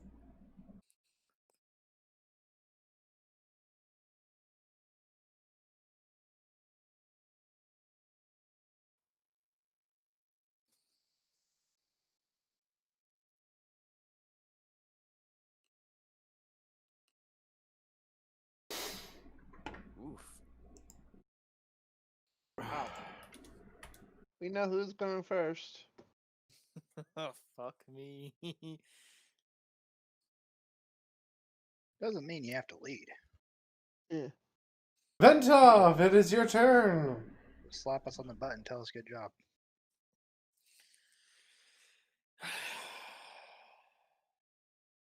Throw a dagger. I'm not gonna do anything else. I'm just gonna throw a dagger. Okay. The lizard guy on the left. Okay. Go for it. Oof. It Ooh. misses. The gelatinous cube, or the gooey cube.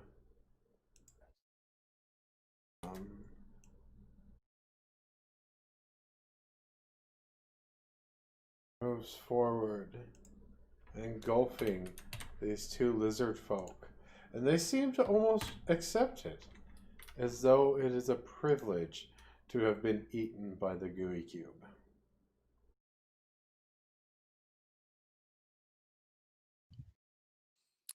Oh. And then, Fleegan,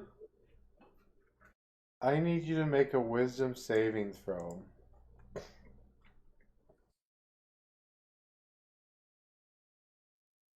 Is this against magic?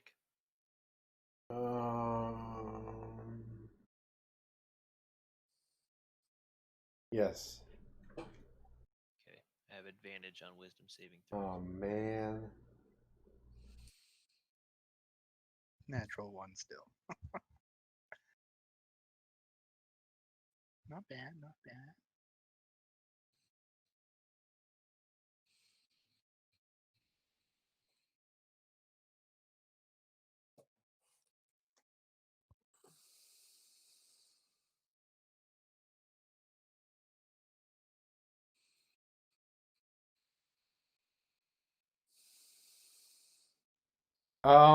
You hear in your mind,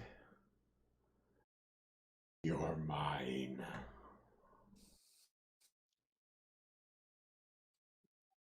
Oh god. And Quember, it is your turn.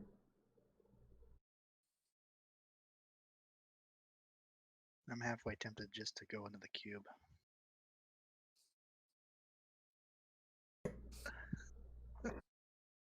Accept my fate.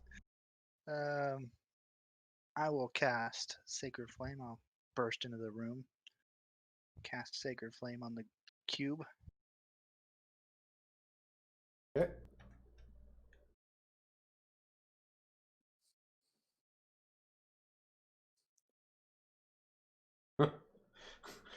Holy shit. I've got a -4 on my dex, and I passed.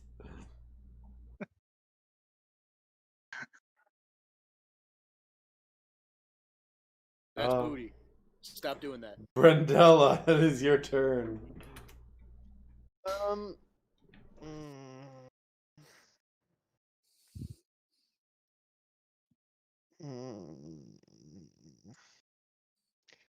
All right, I'm gonna move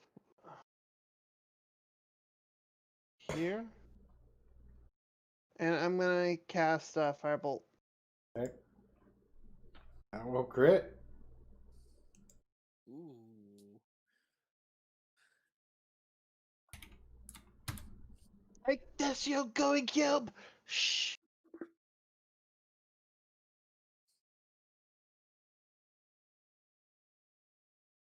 Fleegan.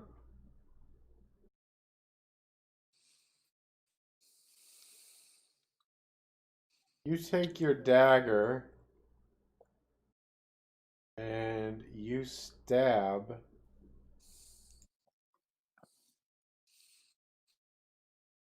Crendon. What?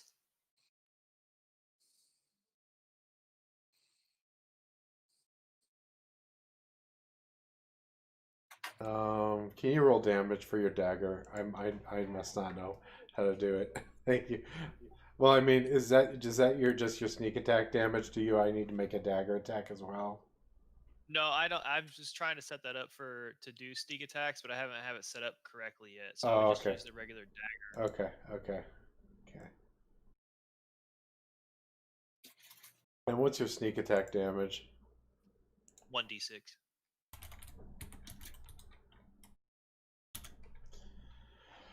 Crendon, you take 10 points of damage. Wait, why? Oof. Fleegan just stabbed you. What? I don't know. Dude, I'm down to 1 hit point. And then Fleegan, you will move over here. Oh, there it is. And it will be Crendon's turn. Ow. And also, you guys are gonna love this. And I step up, and once again, just like when I had my short sword out, I'm like, guys, I got this. I pull out a wand that you didn't even see me take. I didn't get to make a perception check on that, so I don't know about that. I rolled 2 natural 20s on my sleight of critted. hand. I'm not even giving you guys a chance. He double critted. If I had advantage, I'd still crit. If I had disadvantage, I'd still crit. Anyway, I pull out the wand. I'm going to expend every single charge of it. Okay. Which means I'm casting magic missiles at 5th level, so what does that mean, please? Let me pull this up. And it does fire damage instead of magic damage, which is the awesome thing about the wand. I didn't look at this wand.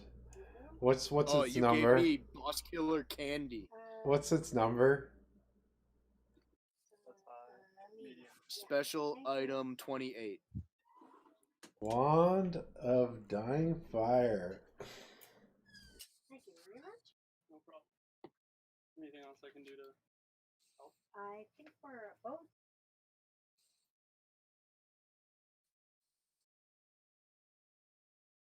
Brendella, do you know, or can you link me? Holy missiles? shit! That's Yeah. insane. Yeah, it's insane. You gave this to me. Are we about to see something awesome? I really, really hope I can do something awesome. So magic missile. Magic missile deals 1d4 plus 1 point of damage. Yeah. So it base spell there is 3 of them. At 5th level, there's 8 of them. So. Oh, really? So just roll 8d4 plus 8. Wait, doesn't he have to Plus hit first though? 8. Magic, No, it automatically magic hits. missile It's automatically magic hits. Nice. And it does fire damage. So I just step up, heaving and almost dying. I'm like coughing up a lung like I'm a smoker. Hold my beer and watch this.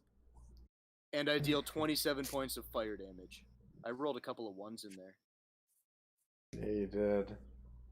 That wasn't very great damage, but you know what? It was very great in my opinion. Well, I mean, like the books of lore. it could have been history. so much more, but that's Yeah, still a lot for. Rolled 3 3s, 1 4, and 2 2s, and only 2 1s. Considering how many times he rolled, that With was the that's D4, actually. that's pretty good percentage. I mean, he was only 5 points away from maxing his roll. Good math. I try. I try. Give it up for the Ventov, Vikings. it is your turn. Yeah, that's it. Oh wait, can I cast inspiration for someone? Sure. It's Ventov's turn. Let's give it to him. Okay. Inspiration. So can I add that to like my damage roll, or is that to my like attack roll or anything? Attack roll. Okay. Hmm. You get to choose attack, skill, or saving throw, I believe. I think I will save it for a saving throw because I'm so low on health. I think I'm gonna go down again. So, what I'm gonna do?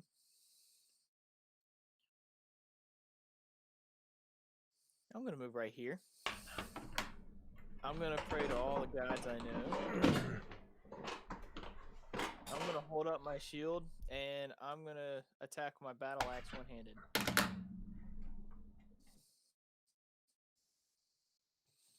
Hit. That will hit.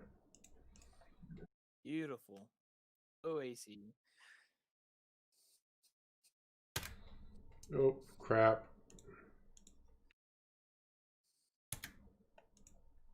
I don't like it when the DM says crap. Well, I subtracted 78 hit points from it instead of 7. That would have been really nice. Okay. You guys are so wonderful for me. Ventov.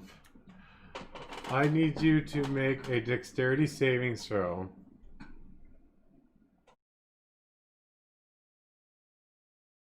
You can choose to be pushed 5 feet back or to the side. This thing is moving here. Where are you moving? I'll move here. So I'll say it pushed me back when I held my shield up. Okay.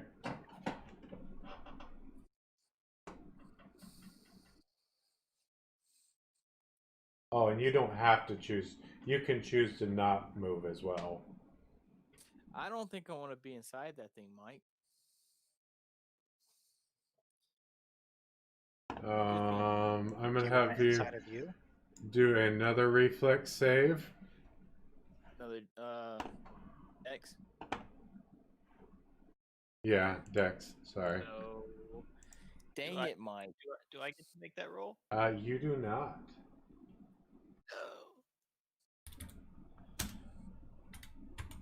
I'm assuming I failed. You each are gonna take 13 points of damage. I'm down. Oh wait, no, wait. I want to use my bardic inspiration. Okay, go for it. I mean, it's only gonna at the most give me +6, but hey. Plus 5. Nine Look at you to 9. No, unfortunately not. What damage was that we took? Acid damage. I'm down. Should have wore the armor. Well, And then Crendon, would you make a reflex save?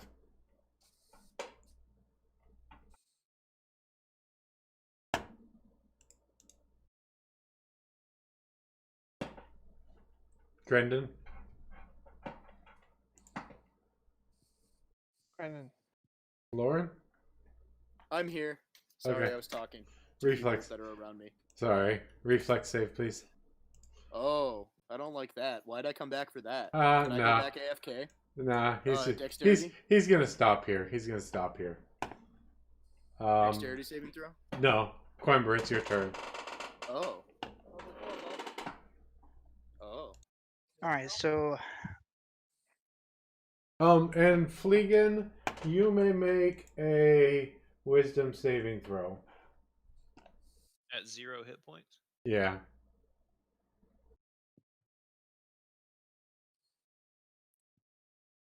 Okay.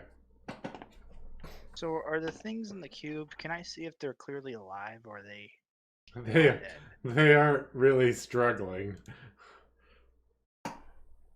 kids?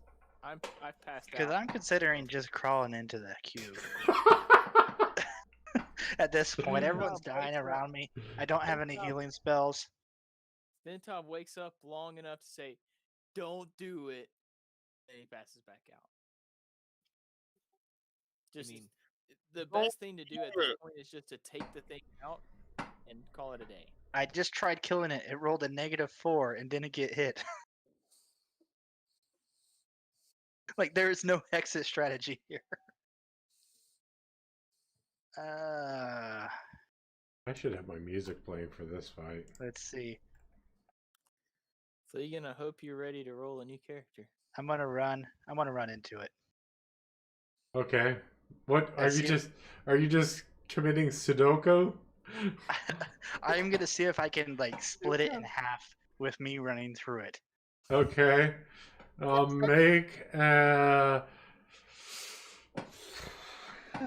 Make an athletics check. Crap. Oh no! What is I that? trip. Do I trip on my way to it? Everybody's rolling poorly right now. Just your head gets stuck in it. You fall into it. I'm gonna put you up here, and then it is Brandella's turn. So what are the effects on me? Anything? Right now you can't breathe. I got a question. If I attack the cube, with a fire spell, will it attack everyone else inside the cube? No. We can say you're targeting this square right here. Okay. I am going to actually use Burning Hands. Okay. Oh, that one will. Because that's a cone. So we don't want to use Burning Hands. Let's say you position yourself here. I'll let you do it. Okay.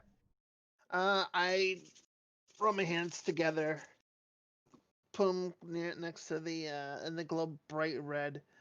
And I can probably only cast it at first level, right? Yeah. Okay. And it fails.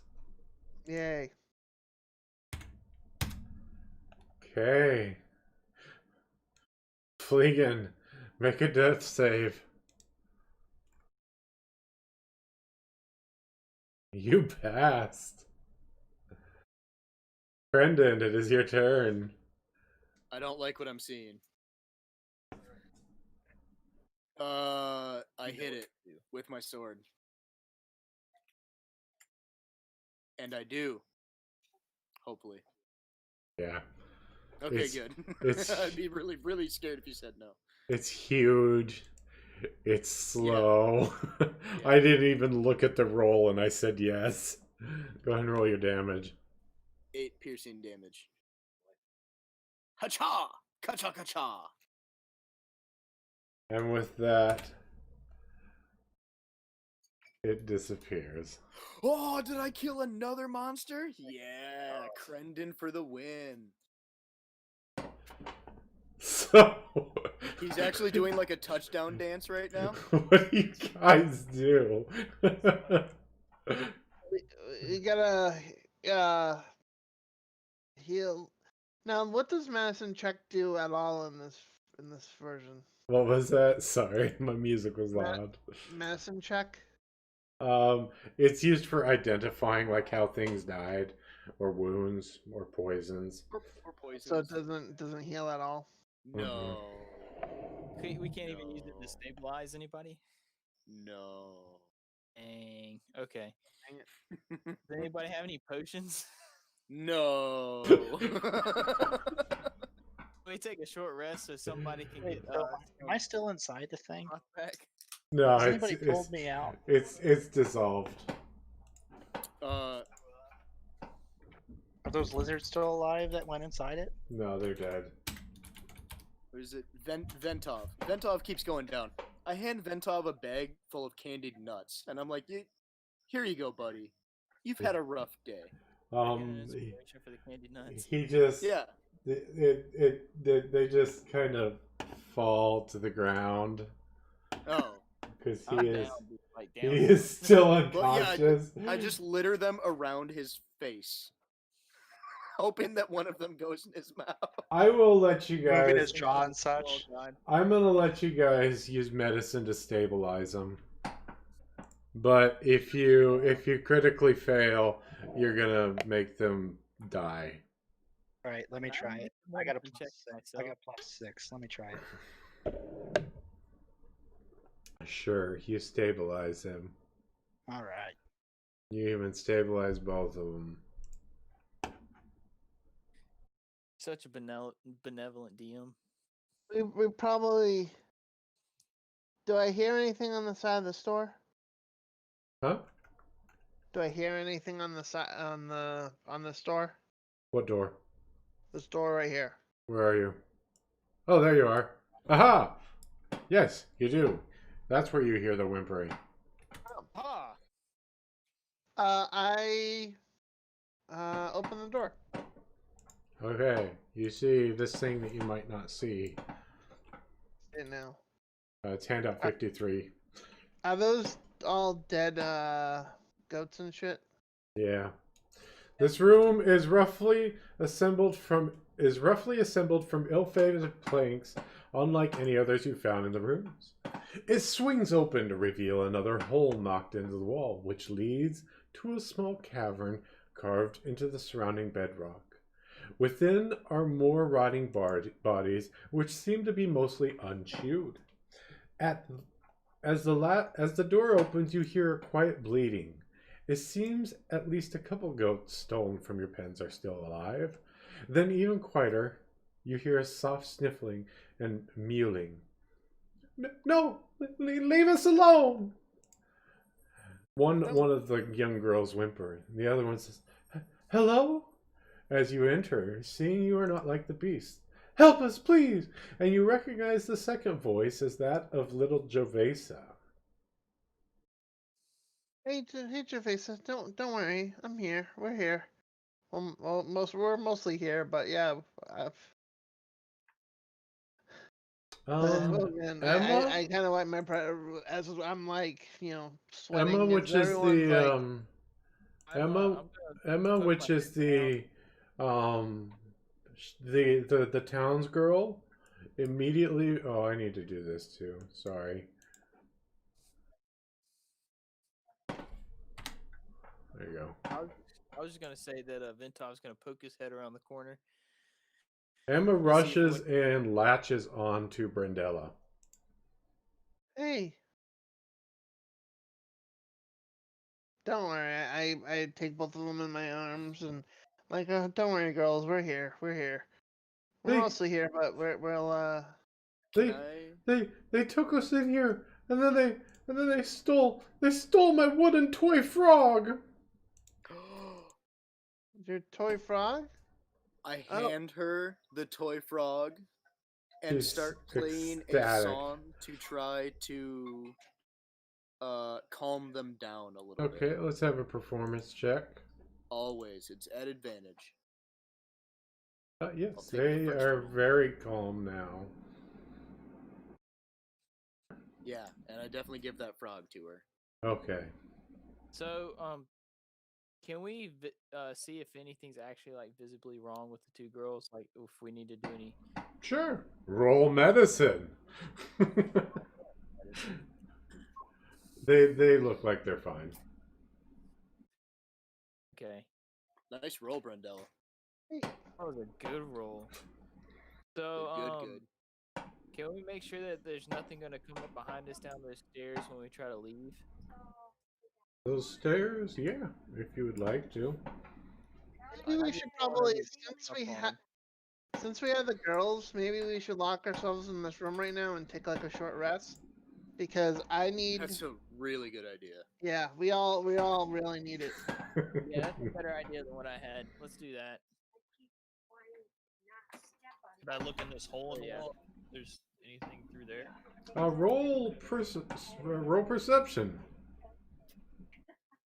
Oh no, why? Number. Fleegan, you find a battle axe.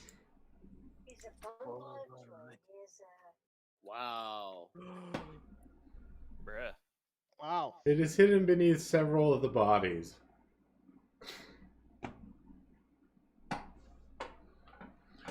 And I just like pull it out and I like start waving it around and like almost fall over with it. I'm just like, oh, this thing's huge. Hey, I'll play you in rock, paper, scissors real quick. For that. How about you give me that stinky ass armor and you got a deal? I'll give you that. No question. Yeah, 100% yes. Fair trade. Deal. And I give him the battle axe. That was a +7 battle axe, wasn't it? Well, it's On a a crit. regular battle axe, but on a crit it adds +7 damage. I'll take it. I don't even care. During our rest, Crendon plays a song that sounds very akin to Beast of Burden.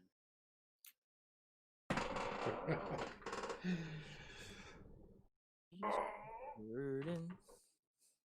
I'm gonna do need you to make a repertoire list so that I can load songs up for things for you. What do we So do? should we roll hit die now? Yeah. Okay.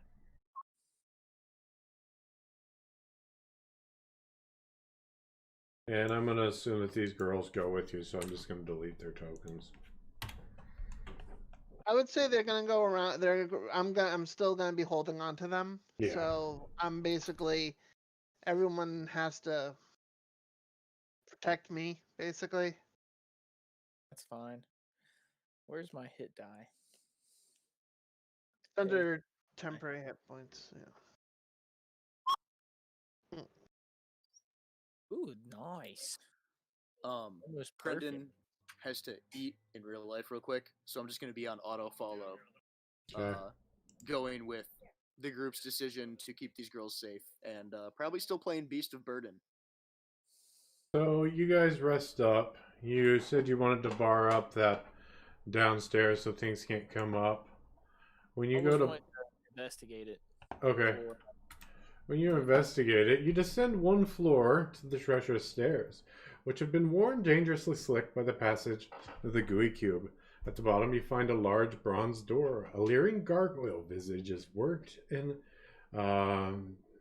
meticulous metal upon the face, but there is no handle, keyhole, or other visible means of entering beyond. There is only a strange symbol that is engraved on the head of the gargoyle's face.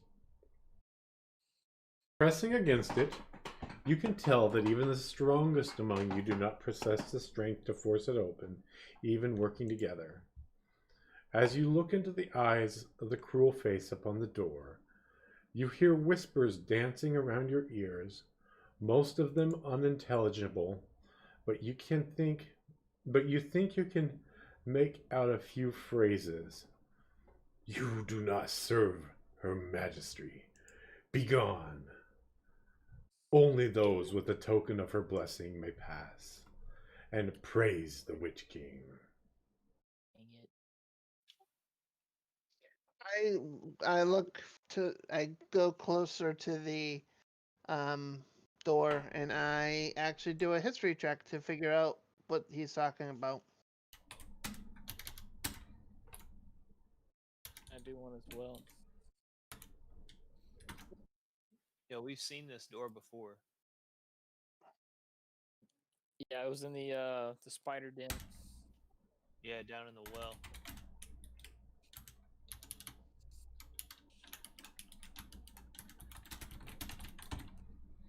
Never mind.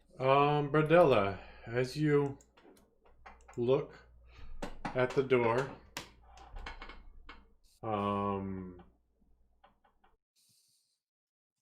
you see a hand protrude from it, and you feel that squeezing in your heart again. And I need another Constitution save. Damn it. And you take another 8 points of damage. Oh, I'm at 0 hit points right now. And as you fall and collapse to the ground, I do a save to try to see if I can catch him before he hits the ground with the two girls. sure, What would that be? reflex or dexterity. Oh, I didn't do much. You do catch him. He doesn't hit his head or anything, Sure. but he suddenly regains conscious, or she suddenly regains consciousness, and realizes that with that rest, she is actually perfectly fine. Wasn't Brendella holding the children too? She was holding their hands. I don't Yeah, think she was carrying them. No. Okay, all right. I'm just making double sure. Okay, cool. We can't go any further or anything unless Brendella can make a check about what happened. I kind of gather myself. I'm like, oh, I'm okay. I'm okay. And I just solemnly grab both girls' hands, or gently grab their hands, and I head back upstairs. Okay. All right. Wait for my party. So I think at this point we can just say that we can go up those stairs that we found and just head back to camp. Fairly easy to pick your way through the stones and head back towards the carnival. But for a moment, you are caught up in your thoughts. As you cast your gaze about the ruins, you wonder what or who would have cast down such a mighty edifice, and only in recent years, if your judgment is correct.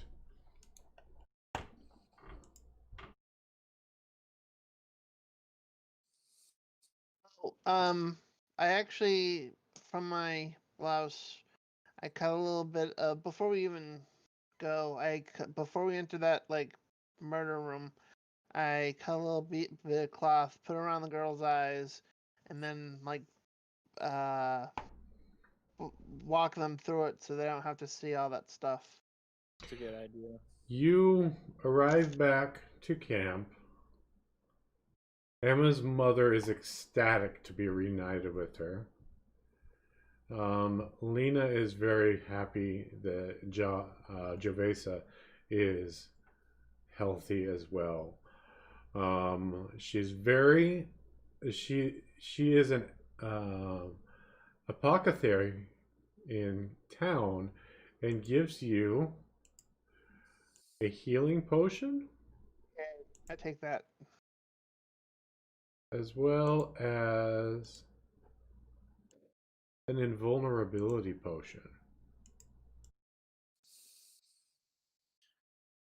I mean, I'm not going to call dibs, but I think that's going to be great for later on. As she hands that to you, Constable Rolf arrives with a few of his guards.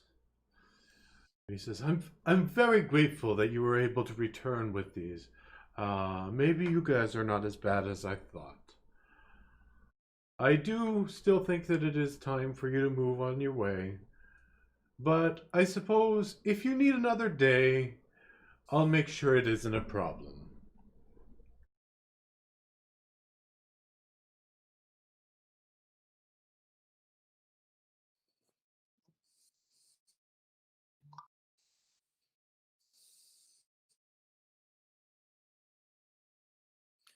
Oh, Okay. thank you, sir. Okay, so just so I know what y'all have done, because I'm This is literally the end. They've done everything. They've even done stuff that you didn't do. really Yeah. thought we did everything. No, you guys missed a really trippy experience in one of the tents. Was it the illusion tent? 'Cause I don't Yes. think we went into No, Okay, it was really cool. I think a few of our players have nightmares from that tent. Okay. I remember just seeing a really good show, actually, but Yeah, that's true. Only half of the party went in there, and so 3 of them had to deal with all this combat and stuff. So I got a question. Did they go into the woods like we had to? When? We had to chase after somebody because they got was thinking with their dick instead of their head. And Yes, they chased after that did happen, but he was thinking with his stomach. Ah, okay. Yeah, you'll have to listen to I've recorded all of our sessions. If you go to our Facebook page, you can listen to them if you'd like to. Because I'm trying to play catch up. So yeah, Yeah. I'll probably do that. The carnival, and I'll warn you, the sound quality of the first few were not very good on my end as I was trying to learn how to stream my my my sound settings very good. The carnival is closing, as evident by the evening sky magics being cast by Vestia and Skizig. The darkening sky above you is sporadically lit with a brilliant color and sparkling lights. As you watch, you see the dazzling displays of winged horses made of fire, dragons that are seemingly made of living rainbows dancing against the starry background, and great explosions that create beautiful, multicolored flowers of shining hues.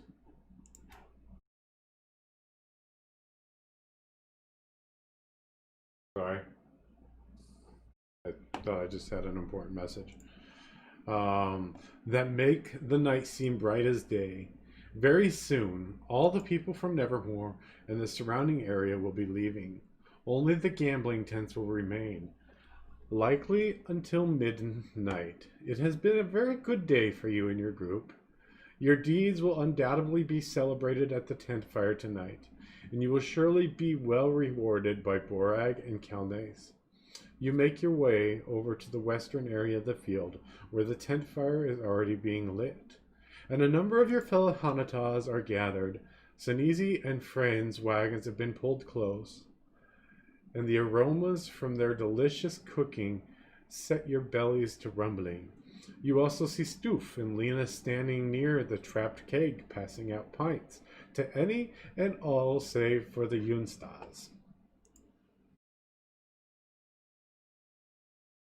So it says, note, as is custom of the Hanatas, half of your party's take will be given to Kalnace. For special items, you can decide what she asks for. So, she would like to take one of the Seric iron swords.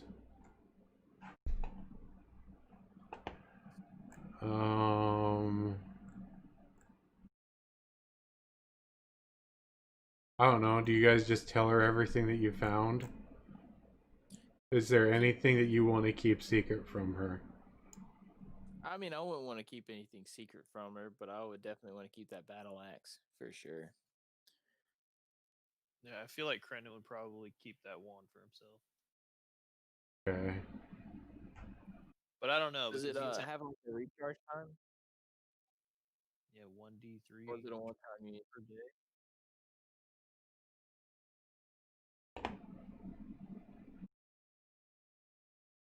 You guys found 14 items.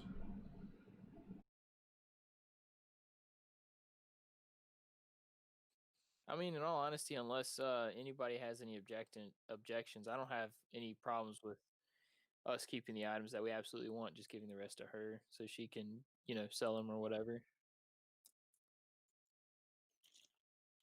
Because I don't think there was much that was there besides like the health potion and the invulnerability potion. I'll just be like, this is the best. Okay, so she's gonna ask 1, 2, 3, 4, 5, 6. She asks for the healing potion for safekeeping. She would like the favored amulet. No, that was given to you by them. They wouldn't ask for that. Yeah, we all got a favorite amulet. Everyone? The apprentice ring she would like. One of the Seric iron swords. The short sword.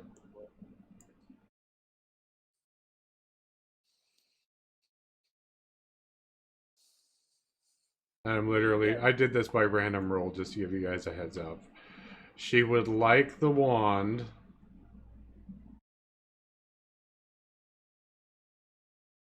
the ring of jumping.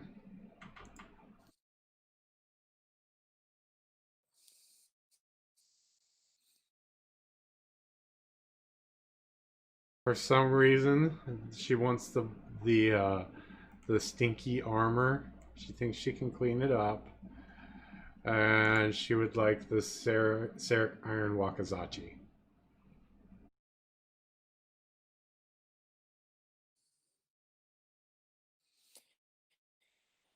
I mean, it's y'all's call. I mean, this whole first part of the campaign was y'all's game, so I'm not gonna say anything based off of what y'all want to do.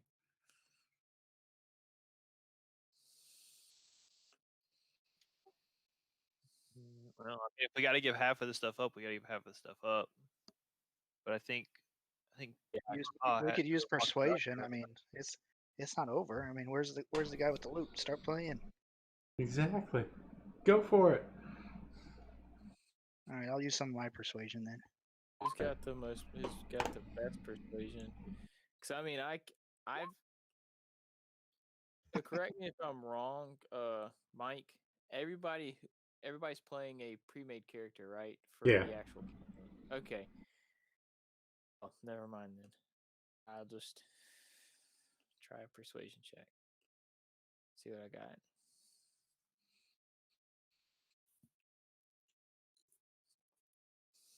This is the main thing you're trying to persuade her about is the wand. Yeah, because I mean that came in pretty handy Okay. during the fight. She And says, "Okay, I will let you keep the wand, but," and this is a no contest. In return for keeping the wand, she wants to keep the wizard scroll. that's for I think whoever's- Brendella has that.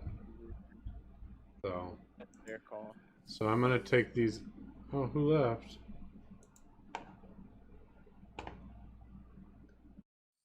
Eastbound down. Mr. Blockade.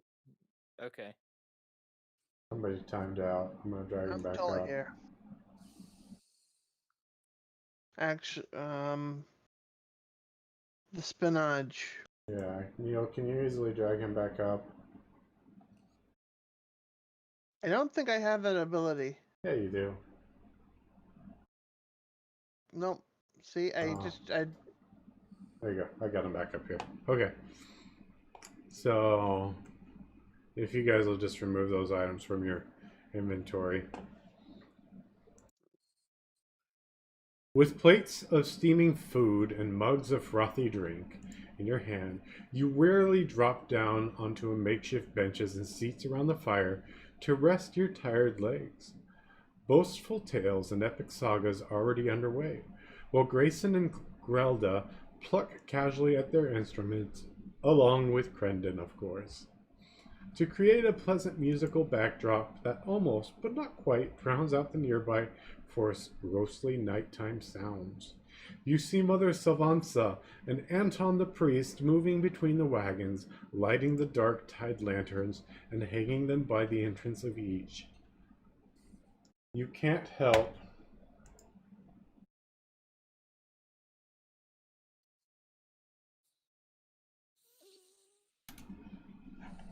but smile as you hear Candace describing one of the more comical wrestling bouts she had earlier in the day to Brian while they walk over to sit near you. At first, you don't even notice, but Cray has also made his way over to the circle and is quietly sharpening his daggers on a whetstone. As you begin eating your meal, Mother and Anton finish lighting the last lamps and make their way over to the fire to warm their bones. The priest nods to each of you in turn as he stretches out his hands towards the dancing flames. Mother Sylvansa graces you with a warm, toothless smile. I heard what my dear Zatis did this way. Such courage you showed facing these creatures. What happened after you found the tower?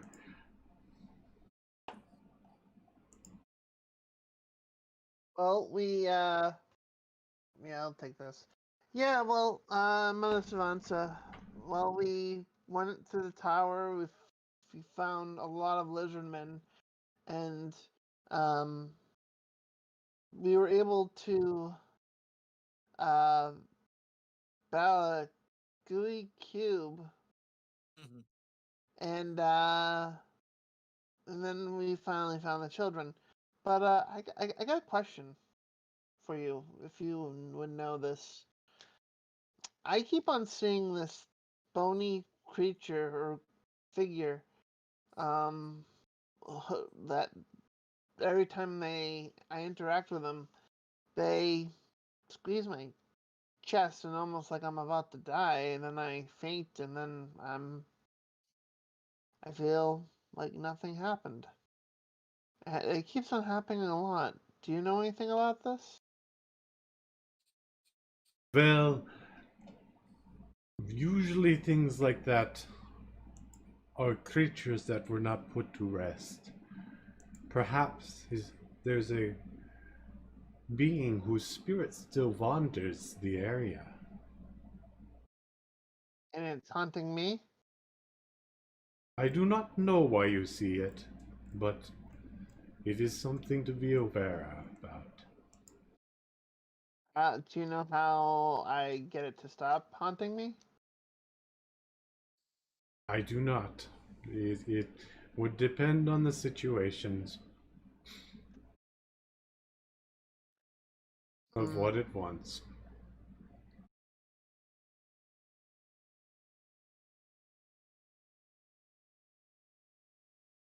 Hmm. I never really asked it what it wanted. It just kind of looks and stares. Happens quite a lot.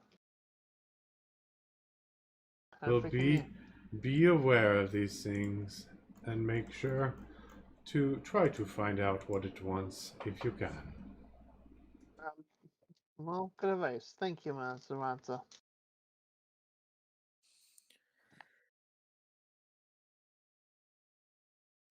So, and with that, you all kind of sit around by the campfire, and old Stroof decides to share one of his stories. And I'm trying to get this added. Crendon's back. Thank you. Yay. Did you see what I messaged you? I did. Thank you Okay. very much.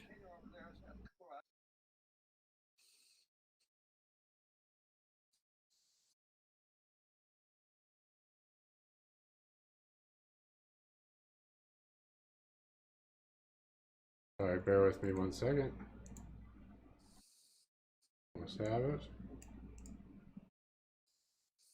He shares a story that is very familiar to you guys, as he's shared it many times. But every time you hear it, it swells pride in your hearts, as it is the story of how like the Hanatas were created. But for some reason, it's not. There we go.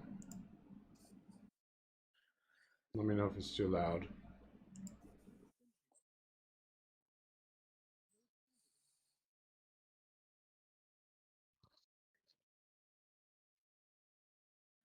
But there came a day when the mother of Miles was born.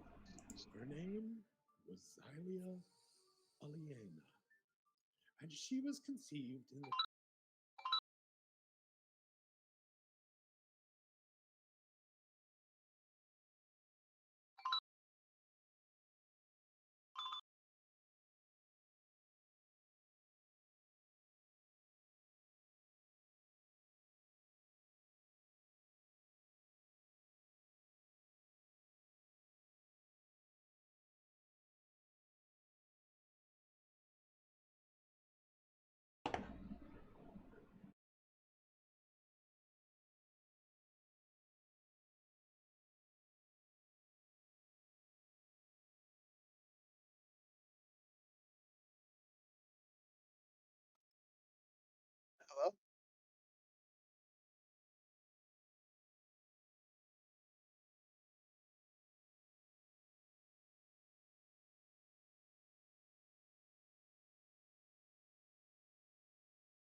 I'm still here. What happened? I'm good. Can you guys hear me? Yeah. Can you guys hear the story? No. Well, we could hear the beginning of it, then it went out. Uh, I can Cool. actually still hear it. Crendon could hear it the whole time. huh. I can still hear it. Yeah, so could I. I don't think it's going through to the stream, so I won't worry about it. I'll link it to you guys. You can listen to it. Okay. Just so um, it was the same was the mother of our troop. was not born. only your troop, but all the troops. Okay. May I have a perception check from everybody? Sure thing. By all means. It's gonna be low. Wow. Despite the light from the fire, you see a strange shadow pass over Mother Savance's features. It lingers for several moments, giving her face an almost skeletal appearance. A flickering green glint in her eyes, almost like some ghastly burning flame, catches your attention before vanishing as quickly as it had appeared. What do you do?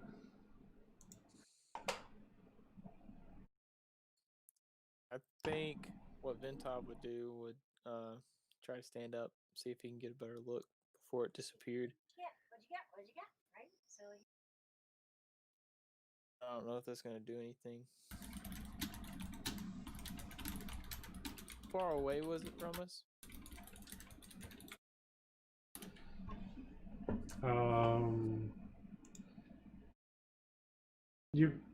It was pretty close. So if I don't know what I could do.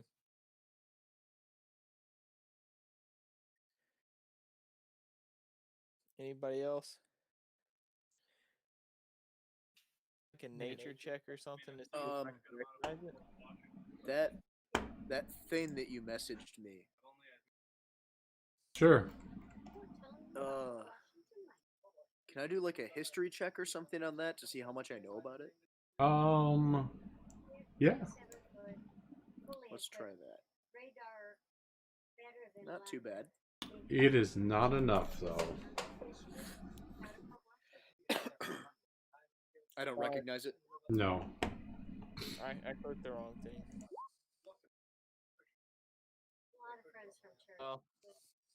Oh well. Crendon, can I have a perception check from you again? Yeah. Yeah. You hear a crack of a branch breaking out in the dark woods. Hark! I heard a branch. Let's go. I'm with him, I guess. Yeah, I just take off. I just run. I take off. Those who are headed in, may I have a perception check? Yay! You both. Yay! You notice the crown of a skull protruding from the dirt. Crown of a skull. Yeah. Like So basically, you see the top of a human skull, like it's buried in the dirt. Okay. I exude it. Exhume, you mean? Yes, exhume. I exhume it.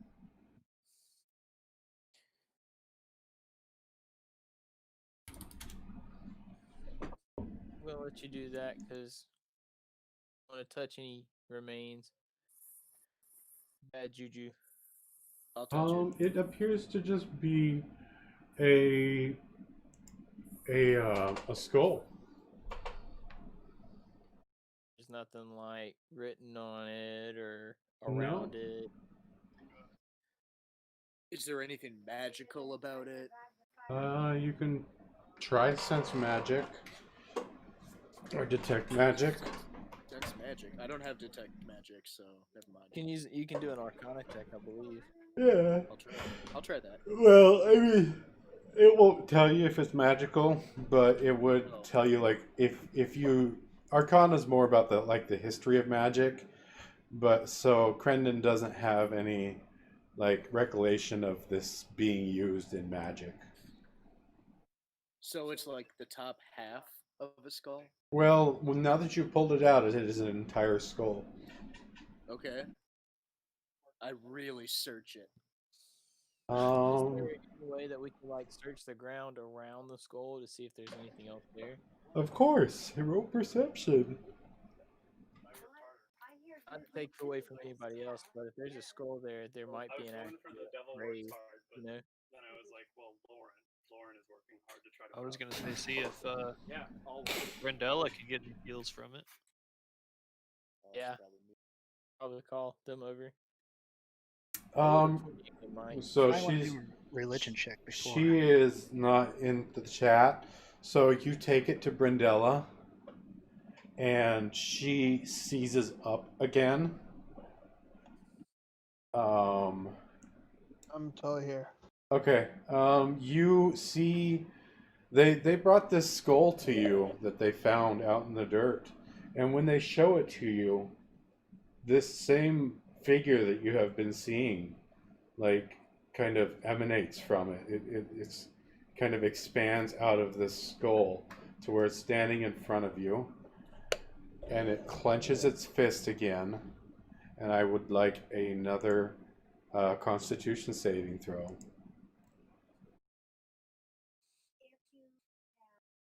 Oh, wow. This time you take only 2 points of damage. Is there any way that we can help him with his con save? But this time it really retches onto your heart to where it feels like it's going to be permanent damage. Well,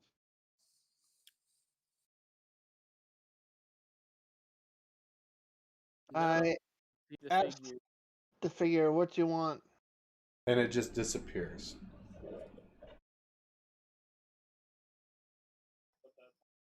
I start performing a scene from Hamlet, which I've just written. Shakespeare. Can I have a perception check from Quimber?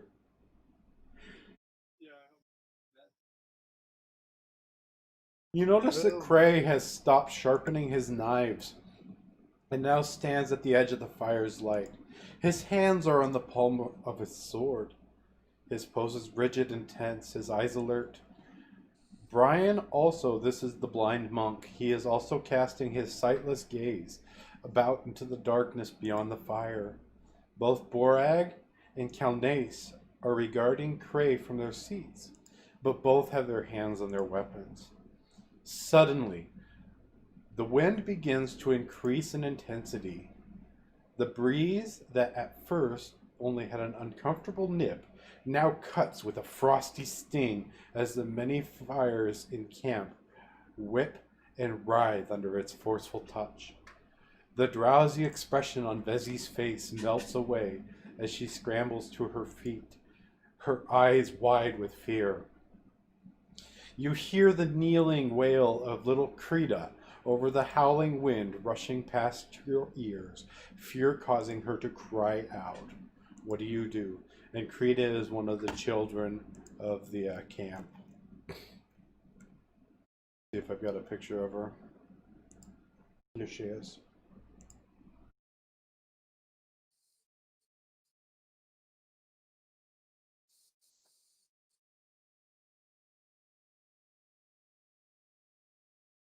So she is singing to us? No, she's like wailing out.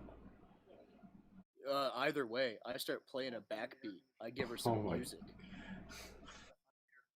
Somebody's screaming and frightened because they're terrified, and you're like,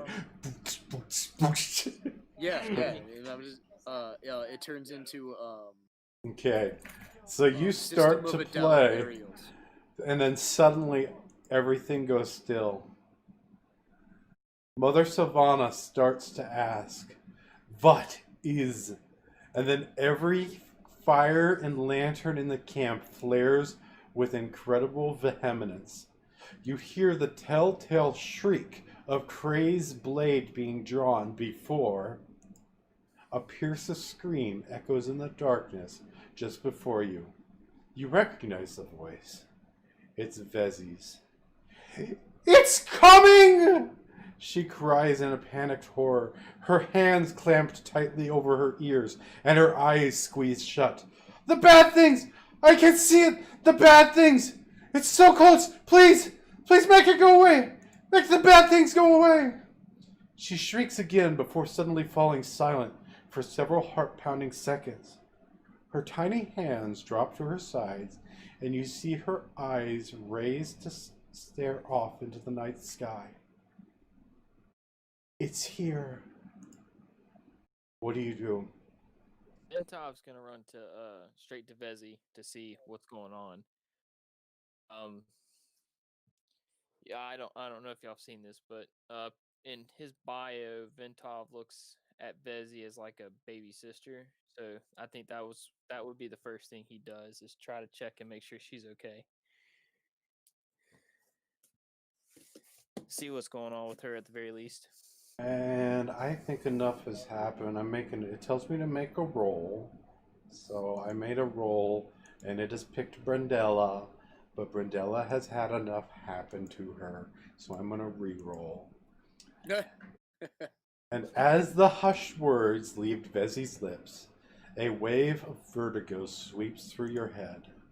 Your vision tunnels, and your breath hitches in your chest as creeping emerald tendrils start to reach from the fire's blazing light. This is Crendon that is experiencing this. The vision tunnels and your breath hitches in your chest as creeping emerald tendrils start to reach for you from the fire's blazing light. You start to fall. Before the hungering appendages and clawing shadows engulf you, a sick, malevolent laughter thunders through your mind. Then you hear a deep, hissing voice speak just before the blackness takes you. I come for you, Shizat! Oh, I hate that word. Shizat? Yeah. It's a derogatory term. Some of the people of the carnival embrace it, but whenever a non-carnival person, a non-Hanataz member says it, it's like in an extremely bad manner. I remember It's that like now. it's like no, that's our word. Yeah. You cast your eyes about, looking for a threat. You see Mother Salvanza and Crendon go limp in unison and crumble to the ground. Brian and Anton rush to the mother's side. Then suddenly the flames of the fire pit and lanterns burst into a shower of bilious green sparks, and just as quickly they go out completely. The last thing you see before the entire camp is plunged into darkness is little Vezi, her eyes wide with terror, staring up into the black sky. Ah! Can we see what she's looking at? No, it's all darkness now. Like it's nighttime and there's no light. Those of you with dark vision can see that she's just staring up into the darkness. I'm also staring into the darkness, but the opposite direction that she is, and screaming at opposite intervals of her screams. No, you're not. Oh. Oh, wait, I passed out. I think I'm doing that, but it's really just a vivid dream. Speaking of dream, I'm gonna drag you to another channel. Oh no, why did I say this? It's not because you said it. Hello, my friend. Yes, okay. I'm ready. I need to pull it up.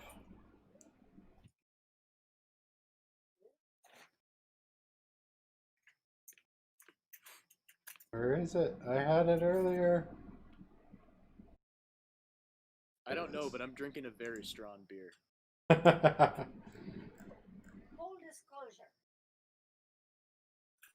You lie on a hard stone in the puddle of something wet. You are naked, and you shiver with cold. Above you, the sky is dark and filled with black clouds. As you look above, you can see muted flashes behind the heavy blanket of overcast. But there is no booming retort of thunder. It's as if the power of lightning is being swallowed by the thick, angry billows like a great blob of blackness devouring prey. You lift your hand, and dread fills your heart as you realize the wetness is cold blood. But it does not congeal. You smell a stench. It's dank and rotten, and it sickens your stomach. You feel bile in your throat. The sickness causes you to retch again and again and again. You cannot stop. You sit up in bed, wide awake in a cold sweat. Your mouth is parched and hot. You can smell an acrid stench coming from your bedclothes. The sickness of your dream has carried you into your awakening, and it takes some time before you are able to fall back into your slumber.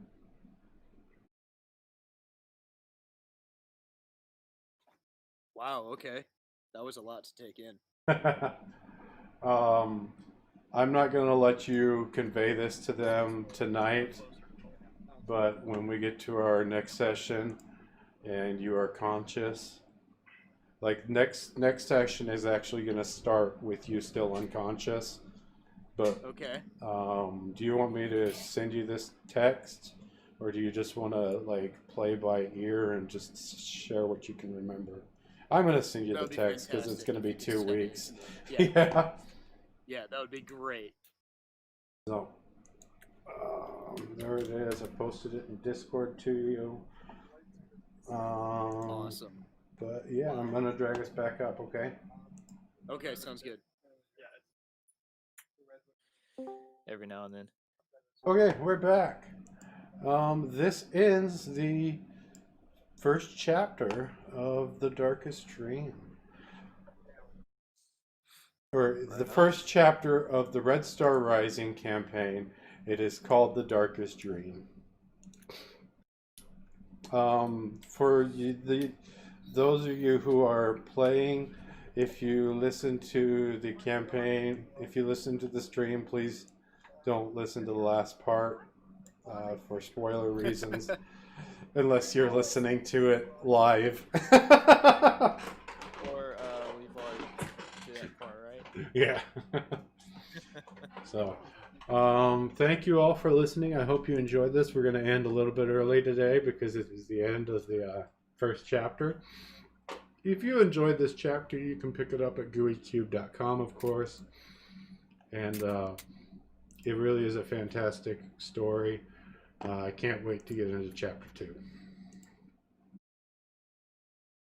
Oh yeah, it's gonna be great stuff.